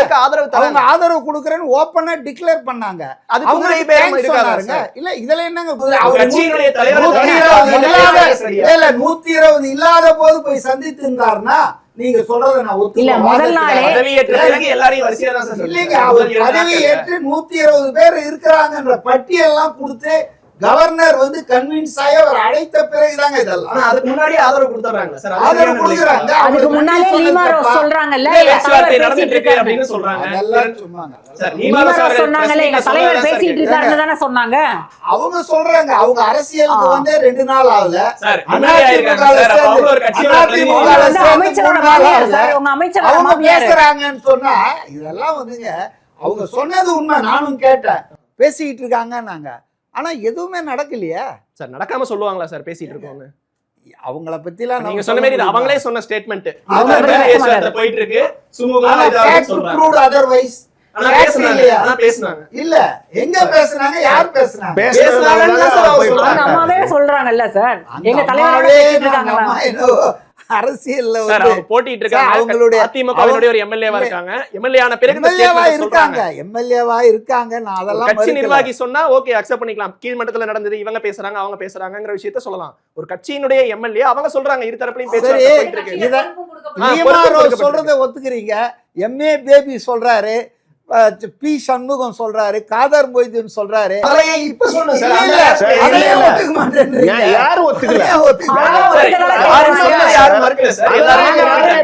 இதுவரையில சொல்றாங்க. அப்படியெல்லாம் ஒண்ணும் நடக்கல, அப்படியெல்லாம் பேசவே. எடப்பாடி சொல்றாரு, எடப்பாடியும் சொல்றாரு, திமுக ஆட்களும் சொல்றாங்க. ராஜா என்ன சொல்றாருன்னா பேச்சுவார்த்தைலாம் இல்லைங்க, அது ஏதோ 2ஆம் கட்டம் 3ஆம் கட்டத்துல நாங்கெல்லாம் எழுதி இருக்கோங்க பேச்சுவார்த்தை பண்ணாங்க. சொல்ல சார், ஒரு நிமிஷம் நிறுத்துங்க, ஒரு நிமிஷம். அதாவது அதிமுக திமுக கூட்டணி வைக்க கூடாதுன்றதுல ஏதாவது சட்டம் இருக்கா? என்ன சட்டம் இருக்கு? என்ன சட்டம் இருக்கு? ஒரு நிமிஷம் பொறுமையா இருங்க. இன்னைக்கு கூட்டணி வச்சா தப்பு கிடையாது. இன்னைக்கு ரெண்டும் எதிர்கட்சிகள், ஆளுங்கட்சிக்கு எதிராக. இன்னைக்கு 4ஆம் தேதி திமுக ஆளுங்கட்சி, பிரதான எதிர்கட்சி அதிமுக. 4ஆம் தேதி தேர்தல் முடிவு வரும் நேரத்துல பேச்சுவார்த்தை நடந்தது சொன்னீங்க. ஓகே, அது ரொம்ப தப்புன்ற பேச்சுவார்த்தை நடத்தி ஆட்சி அமைக்கிறதுக்கான அது கரெக்ட் சென்சிபிள். ரெண்டு பேரும் ஒண்ணா சேர்த்தோம். நான் கேக்குறது என்னன்னா, சட்டப்படி குற்றமா அது? 2 பேரும் ஒன்னா கூட்டணி சேரக்கூடாதுன்றது சட்டப்படி குற்றமா? தப்புங்க. தப்பு. நான் கேக்குறது கொள்கை ரீதியா அது தப்பு அப்படிங்கறத பலரும் விமர்சனம் செஞ்சாங்க. இது கூடாது அப்படின்னு கூட்டணி கட்சி தலைவர்கள் சொன்னாங்க. இப்போ அவங்க சொல்றாங்க தப்பு இல்லங்கறத சார் அவங்க சொல்றாங்க. லீகலா எதுவுமே தப்பு இல்லைங்க. அப்புறம் என்ன? இப்போ விஜய் கட்சிக்கு அவங்க எல்லாம் வந்துட்டு இருக்குது கூட legally it is not wrong. Legally தப்புன்னு யாருமே சொல்லலையே. இது தேவைப்பட்ட தார்மீகம், தேவைப்படலன்னா லீகல் நம்ம போவோம். இல்ல நான் என்ன சொல்றேன், ஒரு அதாவது டிஎம்கேவோட ஆஃப் ஷூட் தான் மதிமுக. மதிமுக வந்து அதிமுகவோட கூட்டணி வைக்கிறாங்க, அடுத்தது திமுகவோட கூட்டணி வைக்கிறாங்க, திமுக கூட்டணியில இருந்து விலகுறாங்க பிஜேபி. அரசியல்ல எல்லாமே சாதாரணமாப்பா, கவுண்டமணி சொல்ற மாதிரி எல்லா அரசியல் கணக்குகளையும் எல்லா ஊர்லயும் எல்லாரும் பண்ணிக்கிட்டு தான் இருக்காங்க. டிஎம்கே ஏடிஎம்கே பேச்சுவார்த்தை இல்ல, நான் விஜய் பண்ணக்கூடாதுன்னு நான் சொல்லவே இல்லை, விஜய் பண்ணட்டும். ஆனா நீங்க பேசுறது ஒண்ணு செய்யாத ஒண்ணு செய்யாதீங்க. தனியா நிக்கணும், பண்ணவே கூடாதுன்னு சொல்லல. விஜய் வந்து எது வேணாலும் செய்யட்டும், ஆனா நீங்க பேசுறது ஒண்ணு செய்யறது ஒண்ணா வச்சுக்காதீங்க. உங்களை மாற்றம்னு சொல்லிதான் உங்களுக்கு பேசிட்டு பாஜக கன்வீனர், என்டிஏ கன்வீனர் எடப்பாடியை முதல்வராக ஸ்டாலின் முயற்சி பண்ணது, பேசுறது ஒண்ணு செய்யறது. கட்சியில இருந்து வரக்கூடிய எம்எல்ஏக்களை விஜய் ஏத்துக்கிறது சரியான விஷயமா? அவங்க அதிமுக அவங்க என்டிஏ உறுப்பினர்களா தாங்க ஏத்துங்க சார். எம்எல்ஏ ரிசைன் பண்ணிட்டு வராங்க சார். ரைட்டுங்க. நவ தே ஆர் ஆர்டினரி மேன், அவ்வளவுதான். They are not coming as MLA. வந்தாதான் பிரச்சனையே சார், அதனால தான் சார் ரிசைன் பண்ணிட்டு வராங்க. என்னங்க வந்தாதான் பிரச்சனை, அதனால இன்னைக்கு அவங்க ஆர்டினரி கேடர். நான் லீகலா சொல்றேன், நான் ஆர்டினரி கேடர். அவங்க வராங்க, 20,000 பேர் வர்றதுல அந்த 2 விஜயபாஸ்கரும் சேர்த்து தான் இருக்காங்க. அதனால ஒரு அரசியல் கட்சி நிச்சயமாக தன் பக்கம் வர யாரையும் வானான்னு சொல்ல மாட்டாங்க. எப்போ நீங்கள் கோயில் கேட்கலான்னா அவங்களுடைய வழக்குகளில் ஏதாவது அவங்க உதவி பண்ணி தப்பிக்க, இந்த வைத்தியலிங்கத்தை பண்ணார் பாருங்க முக ஸ்டாலின், அந்த மாதிரி செந்தில் பாலாஜி பெரிய வாஷிங் மிஷின் போட்டு தியாகி செந்தில் பாலாஜி அந்த மாதிரி வழக்கு இருக்கிறவங்கள ஊழல் சக்தின்னு சொன்னவங்கள ஏன் திரும்ப கட்சியில சேர்க்கணும்? இதான் ஒரே. நான் ஒரு கேள்வி கேட்கறேன், இதுக்கு மட்டும் பதில் சொல்லிட்டேன் மேடம். செந்தில் பாலாஜி வந்து கைது செய்யப்பட்டு சிறையில் இருக்கிறார். தார்மீகம் ரொம்ப பேசுறாங்கல்ல, சிறையில் ஒரு கைதியா இருக்கிறாரு. அவரை ஏங்க பல மாதங்கள் மினிஸ்டர் வித்தவுட் போர்ட்போலியோன்னு வச்சுட்டு இருந்தீங்க? இது எந்த வகையான தார்மீக அரசியல்? ஜெயில் டிபார்ட்மெண்ட்டு யாரால? தமிழ்நாடு அரசு. அங்கே இருக்கிற ஜெயிலரு இவரை கைதியாக பார்ப்பானா மினிஸ்டராக பார்ப்பானா? இதுதான் உங்கள் தார்மீக அரசியலா? சொல்லுங்கள். நான் இதுக்கு பதில் சொல்லணும். இதுக்கு அது தப்புன்னா தப்புன்னு அந்த சொல்ல விஷயத்துக்கு போறாங்க. இல்ல, சார் சொன்னாரு லீகலு இல்லீகலு. தாவேகா இப்போ அவங்கள கூட்டிட்டு வர்றது லீகலா கரெக்ட், தார்மீக அடிப்படையில தப்பு. அதிமுக திமுக சேர்ந்தாலும் லீகலி தப்பு கிடையாது, ஆனால் தார்மீகமாக தப்பு. 2 பேரும் பண்ணுறதும் தார்மீக அடிப்படையில் தான் கிரிட்டிசைஸ் பண்ணுறோமே தவிர லீகல் அடிப்படையில் கிடையாது. எல்லாமே லீகலு இல்லீகல்னு பேச முடியாது. தார்மீகம்னு ஒன்று இருக்குல்ல. நீங்கள் தேர்தலுக்கு முன்னால் என்ன சொன்னீங்க? நாங்கள் தூய சக்தி, நாங்கள் தூய்மையான ஒரு அட்மினிஸ்ட்ரேஷன் கொடுப்போம்னு சொல்கிறீங்க. இன்னைக்கு லஞ்சம் குறைஞ்சிருக்கிறதையும் சொல்கிறோம், எல்லா இடங்கள்லேருந்தும் தகவல் வருது, அதையும் சொல்கிறோம். அதை நீங்கள் கெடுக்கிற விதமாக நீங்கள் இந்த மாதிரி விஷயங்களை பண்ணுறீங்களேங்கிறதையும் சுட்டி காட்டுறோம். ஒரு பக்கமாக யாருமே பேசலை. திமுக அதிமுக வந்ததை சப்போர்ட் பண்ணிலாம் யாருமே இங்கே பேசலை. அதுக்கு எதிரான கட்டுரைகள், அது என்ன நடந்தது, யார் யார் அதை பண்ணாங்கன்னு எல்லாமே எழுதியிருக்கோம். ஆனால் இப்போ என்ன சார் என்ன சொல்கிறாருன்னா, ஒரு விஷயத்தில் கட்சிக்காரங்க கிட்ட வராரு, அப்புறம் கோல் போஸ்டை ஷிஃப்ட் பண்ணி அப்படியே ஜேர்னலிஸ்ட் கிட்ட வராரு, திருப்பி ஜேர்னலிஸ்ட் கிட்ட இருந்து அப்படியே கட்சிக்காரங்க கிட்ட போகிறாங்க. இப்போ விஜய் அவர்களுக்கு யாருமே விஜய் அவர்கள் பண்ணுறதெல்லாம் தப்புன்னு சொல்லல. நீங்கள் தார்மீக அடிப்படையில் இது தவறு, அவ்வளவுதான். தார்மீகம் தான் இது. லீகலாக நீங்கள் தவறுன்னு சொல்லவே முடியாது. அவங்க ரிசைன்மெண்ட் தானே வராங்க, அதை லீகலாக தவறுன்னு சொல்ல வேண்டியது கோர்ட்டு. நாம எப்படி சொல்ல முடியும்? தனித்து விடப்பட்ட திமுக, தனித்து விடப்பட்ட எடப்பாடி, இந்த 2 ஸ்டேட்மெண்ட்டை எப்படி பார்க்குறீங்க? இல்லை, யாரையுமே நீங்கள் தனித்துலாம் விட முடியாது. அரசியலில் யாரோட பொலிட்டிக்கல் ஆபிச்சுரியும் நீங்கள் எழுதவே முடியாது. 2011 மம்தா பானர்ஜி அவர்கள் 37 வருட கால லெஃப்ட் பார்ட்டிஸோட டாமினேஷனை வெஸ்ட் பெங்காலில் உடைக்கும் பொழுது அன்னைக்கு மூத்த காங்கிரஸ் தலைவர் பிரணாப் முகர்ஜி அவர்களிடம் ஒரு கேள்வி கேட்கப்படுகிறது. This is the end of லெஃப்டான்னு கேட்குறாங்க. அவர் சொல்கிறாரு, எந்த கட்சியோட பொலிட்டிக்கல் ஆபிச்சுரி நீங்கள் எழுதக்கூடாது. 2 உறுப்பினர்களை வச்சுருந்தாங்க 1984 பாஜக. இன்னைக்கு ஆளுங்கட்சிக்கு வர்ற அளவுக்கு பாஜக இந்த அளவுக்கு அன்னைக்கு அவங்க ஆளுங்கட்சி இல்லை. ஏற்கனவே ஒரு முறை பாஜக ஆண்டிருக்கு. எந்த கட்சியும் நீங்கள் டிஸ்கவுண்ட் பண்ணக்கூடாது. அந்த மாதிரி திமுகவையோ இல்லை அதிமுகவையோ தனித்தெல்லாம் விட முடியாது. அந்த 2 கட்சிகளுக்கு இன்னைக்கு கூட நீங்கள் சதவீத கணக்கில் பார்த்தீங்கன்னா கிட்டத்தட்ட 2 பேருக்கும் 50% வாக்குகளுக்கு மேலே அவங்க தான் கண்ட்ரோல் பண்ணுறாங்க. அதனால் அந்த 2 கட்சியை நீங்கள் தனித்து விடப்பட்டாங்க, அவங்களோட எதிர்காலம்லாம் முடிஞ்சிடுச்சுங்கிறதெல்லாம் நான் ஏற்றுக்கல. அந்த கட்சிகள் மீண்டும் மக்கள்கிட்ட போயிட்டு அவங்க உடைக்க வேண்டிய விதத்தில் உழைச்சி அவங்க செய்த தவறுகளை எல்லாம் திருத்தி கொண்டு அவங்க என்னென்ன ஸ்ட்ராட்டஜிஸ் செய்யணுமோ அதை பண்ணாங்கன்னா அவங்களுக்கான வாய்ப்பு இல்லைன்னா நம்ம சொல்லவே முடியாது. ஏன் மீண்டும் நம்பர்ஸை வச்சு தான் விஜய் அவர்களுக்கு எப்படி 35% ஒரு ஹியூஜ் நம்பரோ ஒரு மானுமெண்டல் விக்டரியோ, அந்த மாதிரி இவங்களுக்கும் அந்த 52-53% அப்படிங்கிறது ரொம்ப ஒரு கிரெடிபிளான, ரொம்ப ஒரு சிக்னிஃபிகண்ட்டான ஒரு பர்சன்டேஜ். அதனால் நான் பொதுவாக திராவிட கட்சிகள் அப்படிங்கிறது மட்டும் இல்லை, இந்த 2 கட்சிக்கு இருக்கக்கூடிய பர்சன்டேஜை வச்சு சொல்கிறேன். இவங்களை நீங்கள் ரைட் ஆஃப்லாம் பண்ணவே முடியாது. Okay sir. லட்சுமி, இடைத்தேர்தல் நடத்தக்கூடாது அப்படின்னு சொல்லிட்டு அதிமுக இன்றைய தினம் ஒரு மனுவும் கொடுத்துருக்காங்க. ஸோ இது வரைக்கும் 6 எம்எல்ஏக்கள் அதிமுகலேருந்து ராஜினாமா செஞ்சுருக்காங்க. ஏற்கனவே திருச்சி கிழக்கும் முதல்வர் விஜய் ராஜினாமா செஞ்சுருக்காங்க. 7 தொகுதிகள் இப்போதைக்கு காலியாக இருக்குது. இந்த இடைத்தேர்தல் களம் எப்படி இருக்கும் மேம் சுருக்கமாக? என்னை பொறுத்த வரைக்கும் இடைத்தேர்தல்களில் திரும்பவும் இவங்களுக்கே வாய்ப்பு கொடுக்கப்படும் அப்படின்னு ப்ராமிஸ் பண்ணப்பட்டதுனால தான் எல்லோரும் ரிசைன்மெண்ட்டு அங்கே போயிருக்காங்க அப்படின்றது தான் எனக்கு இருக்கக்கூடிய தகவல். இதை நம்ம இதுக்கு ஆதாரம் இருக்கா, ஏன் இதை பேசுகிறோம் அப்படின்றதெல்லாம் அடுத்தது. ஒருவேளை அவங்களுக்கே மீண்டும் வாய்ப்பு கொடுக்கப்படுது அப்படின்னா அது தாவேகாவினுடைய தவறு. நீங்கள் அதை ஒத்துக்க தான் வேணும். நீங்கள் தூய சக்தின்னு தான் சொன்னீங்க. அப்போ ஊழல் செய்தவர்கள் யாருக்குமே இங்கே இடமில்லைன்னு சொல்லப்பட்டது.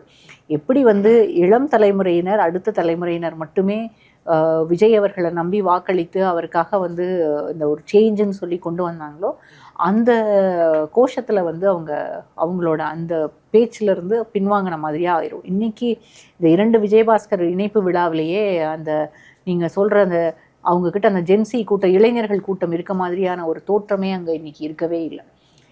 ஒருவேளை இன்றைக்கி அங்கே விஜய் வந்திருந்தாருன்னா அப்படி இருந்திருக்குமோ என்னவோ. ஆனால் ஒரு 4-5 நாட்களுக்கு முன்னால் இந்த பல்ஸ் போலியோ கேம்ப் நடக்கும்போது அங்கே இருந்த அந்த க்ரௌடு, அவருக்கு இருந்த அந்த ஒரு சப்போர்ட் ஆரா, அதெல்லாம் கொஞ்சம் கூட குறையாமல் தான் இருந்தது விஜய் அவர்கள் அங்கே வந்தபோது. அப்போ மக்கள் மத்தியில் அவருக்கு இன்னும் எந்த விதத்துலேயும் அவருக்கான செல்வாக்கு குறையவே இல்லை.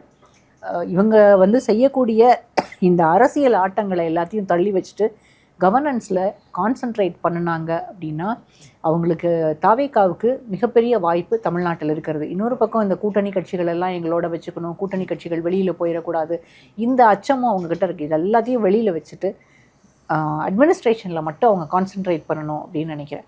அப்படி ஒருவேளை அதை செய்தாங்கன்னா உங்களுக்கு வாய்ப்புகள் நிறைய இருக்கிறது. ஆட்சி நல்ல விதமாக ஒரு ஆட்சியை கொடுக்க முடியும். இடைத்தேர்தல்களை பொறுத்த வரைக்கும் அவங்க என்ன நினைக்கிறாங்கன்னா எல்லாரையுமே விசில் சின்னத்தில் மட்டும்தான் போட்டியிட வைக்கணும் அப்படின்னு நினைக்கிறாங்க. அதற்கு கூட்டணி கட்சியிலிருந்து யாரும் வந்து கேட்டாலும் அவங்க யாருக்கு கொடுத்தாலுமே விசில் சின்னத்தில் தான் போட்டியிட வைக்கணும்னு நினைக்கிறாங்க. அதனால தான் வைகோ கிட்ட பேரம் பேசப்பட்டது. வைகோ வந்து 2 பேரையும் ரிசைன் பண்ணி சொல்லிட்டு வைகோ கண்டெஸ்ட் பண்ணணும்னு நினச்சார். வைகோ கண்டெஸ்ட் பண்ணால் விசில் சின்னத்தில் கூட கண்டெஸ்ட் பண்ணுறதுக்கு அவர் தயாராக இருந்திருக்காரு. அதனால தான் அவரோட 2 எம்எல்ஏக்களும் ரிசைன் பண்ண முடியாதுன்னு சொல்லிட்டாங்கன்றது தான் எனக்கு இருந்த தகவல். இது எல்லாத்தையும் நம்ம வந்து விஜயை குறை சொல்லணுங்கிறதே இங்கே வந்து யாருக்கும் எண்ணம் கிடையாது. ஆனால் நீங்கள் என்ன ப்ராமிஸ் பண்ணீங்களோ, மக்கள் உங்களை என்ன எதிர்பார்ப்பில் உங்களுக்கு வாக்களித்து உங்களை வந்து ஆட்சியில் உட்கார வச்சாங்களோ அந்த எதிர்பார்ப்புகளை எல்லாத்தையும் பூர்த்தி செய்யுங்க. நீங்கள் 40 நாளில் அதை செய்திட முடியாது. ஆனால் 5 ஆண்டுகள் உங்களுக்கு இருக்கிறது. முழுமையாக 5 ஆண்டுகளை இந்த அரசாங்கம் கட்டாயம் நிறைவேற்றும் அப்படிங்கிறது, நிறைவு செய்யும் அப்படின்றது தான் எல்லாருடைய நம்பிக்கையும். அது நடக்க தான் போகுது, அதில் எந்த மாற்றமும் இருக்க போகிறதில்ல. ஆனால் அந்த 5 ஆண்டுகளுக்குள்ளாக என்ன கரெக்டாக எதை செய்ய முடியுமோ அதை மட்டும் அவங்க செய்யணுங்கிறது தான் எல்லாருடைய விருப்பமும். Okay sir. மதிவாணன் சார், கொடுத்த வாக்குறுதிகள் அதுபடி நடந்துக்கணும் அப்படிங்கிற எதிர்பார்ப்பு நம்ம அதிகரிச்சிருக்கு. வரும் நாட்கள் அதை செய்யணும் அப்படின்னு சொல்றாங்க. தாவேகா உண்மையிலேயே ஒரு மாற்று கட்சியா தான் இப்ப போயிட்டு இருக்கா, இல்ல ஒரு மாற்று கட்சியினருக்கான ஒரு கட்சியா இப்ப தொடர்ந்து பயணிச்சுட்டு இருக்கா? அடுத்து என்ன செய்யணும்னு நினைக்கிறீங்க? அது முதல்ல நீங்கள் சாரை கேட்டீங்க, தனித்து விடப்படுகிறது. அதுக்கு என் கருத்தை ஒன்று சொல்லிட்டு அப்புறம் இந்த கருத்துக்கு வரேன். அதாவதுங்க, திமுக அதன் அரசியல் வரலாற்றில் ஒரு 6 முறை ஜெயிச்சிருக்குன்னு நினைக்கிறேன். 15 முறை கண்டெஸ்ட் பண்ணியிருக்கு சட்டமன்ற தேர்தலில். ஆனால் 9 முறை தோற்றுருக்கு. ஜெயிச்ச 6 முறையிலும் பார்த்தீங்கன்னா கூட்டணி உதவியோடு தான், கூட்டணி வைத்து தான் அது தேர்தலில் ஜெயிச்சிருக்கு. அதனால் 9 வருஷமாக ஒரு கூட்டணியை மெகா கூட்டணின்னு ஸ்டாலின் அவர்களே சொல்லியிருக்கார் தேர்தலுக்கு முன்னால், எங்கள் பலமே எங்கள் கூட்டணி தானே. இன்றைக்கி கம்ப்ளீட்டாக அது வந்து இல்லாமல் தனித்து விடப்பட்டு தான் இருக்கிறது திமுக. அதன் எதிர்காலம் அழிஞ்சிரும்னு நான் சொல்ல. அதாவது 59 வருஷம் அதிகாரத்திலே இல்லாத காங்கிரஸ் கட்சி இப்போ புத்துயிர்ச்சி பெற்று 2 மந்திரிங்க கொடி கட்டிய காரில் சத்தியமூர்த்தி பவனுக்கு வராங்க இல்லை. அதனால் எந்த கட்சியும் சார் சொன்ன மாதிரி ஒழிஞ்சிரும் அழிஞ்சிரும். ஆனால் அவங்க வீரியம் கம்மியாயிடும், ஸ்ட்ரைக்கிங் பவர் ரொம்ப கம்மியாக போயிடும். அதுபோல தான் அதிமுக என்பது புவர் தேடாக தான் இந்த எலெக்ஷனில் இருந்தது. இன்னும் டிஸ்டன்ட் தேடாக ஆகிடும். அது இருக்கும், அதை வந்து இருக்காதுன்னு நாம் தமிழர் இருக்குது. அதுக்கு காரணம் தாவேகாவும் விஜய் மட்டும்தானா? இல்லை, நடந்திருக்கிற அரசியல் மாற்றங்கள், தொடர் தோல்விகள், தலைமையின் நிதானம் இல்லாத ஒரு போக்கு, ஆணவம், அகங்காரம், எதிர்த்து கேட்டாலே வெளியேற்றுறது, கட்சி பதவியை பிடிங்கிறது. தாயுள்ளத்தோடு இருக்கணுங்க தலைமைன்றது. அடிக்கவும் அடிக்கணும், அணைக்கவும் அணைக்கணும். இது ஒரே அடித்ததான் யார் என்ன கேட்டாலும் வெளியேற்றிடுவேன்னா கட்சியிலலாம் அப்படி யாரும் இருக்க மாட்டாங்க. அதனால் இது வந்து அதிமுகவே உருவாக்கி கொண்டது தான். இப்போ ஒரு ஆல்டர்னேட்டிவா, அதாவது அவர் சொன்னது உண்மை எந்த அளவுக்குன்னு தெரியும், அப்டேட்டட் மாடர்னைஸ்டு ஏடிஎம்கேவா தாவேகா உருவாகிட்டு இருக்கிறதால நேச்சுரலாக எல்லாரும் அங்கே போயிடுறாங்க. பரவாயில்லப்பா, இது நம்ம இதுப்பா அப்படின்ற மாதிரி. அதனால் இதுக்கு பல காரணங்கள், ஒரு காரணம் சொல்ல முடியாது. விஜயினுடைய வெற்றி, அவருக்கு இருக்கக்கூடிய எதிர்காலம், அதையும் கணக்கில் எடுத்து வருவாங்க. சும்மா ஒன்றும் வருவாங்கன்னு நான் சொல்லலை. 2வது வந்துங்க, இப்போ தூய சக்தின்னு எல்லாருமே சொல்கிறீங்க. தூய சக்தி என்பது தூய்மையான நிர்வாகம், லஞ்ச ஊழலற்ற நிர்வாகம், ஆட்சி, இதைத்தான் மீன் பண்ணியிருப்பார். நான் சொல்கிறேன், இண்டிவிஜுவல்ஸ் கிடையாது. தாவேகாலர் இப்போ எத்தனை ஒன்றிய செயலாளர் வெளியேற்றிட்டு இருக்காங்க, லஞ்சம் வாங்கினா பாலியல் வழக்குன்னு. ஸோ எனி பார்ட்டி அதாவது நடக்கட்டும், நம்ம அவங்க எல்லாமே மக்கள் தாங்க. அதனால் மக்கள் யாரும் தூய்மையானவர்கள் அப்படின்லாம் நான் நம்பலைங்க. குணம் நாடி குற்றம் நாடி அவற்றுள் மிகை நாடி மிக்க குழல் தான். 51% நல்ல குணம் இருந்தால் அவன் நல்லவன்றோம். ஆனால் அவங்ககிட்டையும் 49% கெட்ட குணம் இருக்கும். புரியுதுங்களா? அதனால் என்னை பொறுத்தவரை தூய சக்தி அப்படின்றது அந்த நிர்வாகம், ஆட்சியில் மக்கள் நலனை பேணுவதில் அது அவர் காட்டுவார்னு தான் நினைக்கிறேன். இதெல்லாம் day to day politics, pragmatic politics. ஒரு கட்சிங்க தன்னை நிலைநிறுத்தி கொள்ள வேண்டும், தன்னை வளர்த்து கொள்ள வேண்டும், புதிய செக்ஷனுக்கெல்லாம் போகணுன்னு விரும்பாதா? இருக்கிற மாரி இருந்துருவோன்னு நினைப்பாங்களா? ஸோ எல்லாரையும் சேர்த்துக்குவாங்க. ஆனால் எப்படிப்பட்ட நபர்களை அவர்கள் தலைமைக்கு கொண்டு வருகிறார்கள், பொறுப்பு கொடுக்கிறார்கள், அதிகாரத்தில் கொண்டு வராங்க அப்படின்றத பார்ப்போம். இது ஒன்றும் டைம் முடியல. இவங்கெல்லாம் வந்து சேர்றாங்க. மேடம் சொல்கிற மாதிரி அவங்களே தான் போடுறாங்களா, அப்போ நிச்சயமாக ஒரு செட்பேக் வரும். அப்போ இதெல்லாம் உண்மையினாகும். இவங்க வந்து அப்போ ஏதோ ப்ராமிஸ் பண்ணி தான் கூப்பிட்டு வந்திருக்காங்க. அதுக்கு பதிலாக வாரிய சேர்மன் ஏதாவது கொடுத்து எம்எல்ஏவா அவங்க தாவேக்கால யார் எதிர்த்துனாங்களோ அவங்களுக்கு கொடுத்தா நீங்கள் என்ன பண்ணுவீங்க? ஸோ அதனால் கண்டிப்பாக ஏதாவது பேசி கொடுக்கணும். இல்லை பேசி இருப்பாங்க. வாரியம் கொடுத்தா நியாயமா? அப்போ அது இல்லைங்க, நீங்கள் சொல்கிறீங்க இதுதான் நடக்கும்ன்றீங்களே. அவங்களுடைய ஊழல்கள் இதெல்லாம் கணக்கில் வச்சு பல நல்லவர்கள் இருந்துக்கலாம் இந்த கூட்டத்தில், அவங்கள பயன்படுத்திக்குவாங்க, அவ்வளோதான். ஏன்னா இது எல்லாமே எக்ஸ்பீரியன்ஸ் இல்லாத கூட்டங்க. புது ஆட்கள் 100 எம்எல்ஏக்கள் இன்க்ளூடிங் விஜய் சட்டசபைக்கு உள்ள முதல் தடவையாக நுழைஞ்சிருக்காங்க. அதனால் அவங்களுக்கு அனுபவம் தேவை, ஆட்கள் தேவை, கட்டமைப்பு தேவை. இதெல்லாம் அந்த கட்சியிலேருந்து வரும்போது வேண்டான்னு சொல்கிறதுக்கு they are not fools. So அப்படி ஒரு நிலை வரும் காலத்தில் வரும்போது அது குறித்தும் கண்டிப்பாக விவாதிப்போம். சமகால அரசியல் குறித்து பல்வேறு கருத்துக்களை பகிர்ந்துக்கிட்டீங்க. விருந்தினர்களுக்கு நன்றி. நேயர்களே, மற்றும் ஒரு விவாதத்தில் மீண்டும் சந்திப்போம்.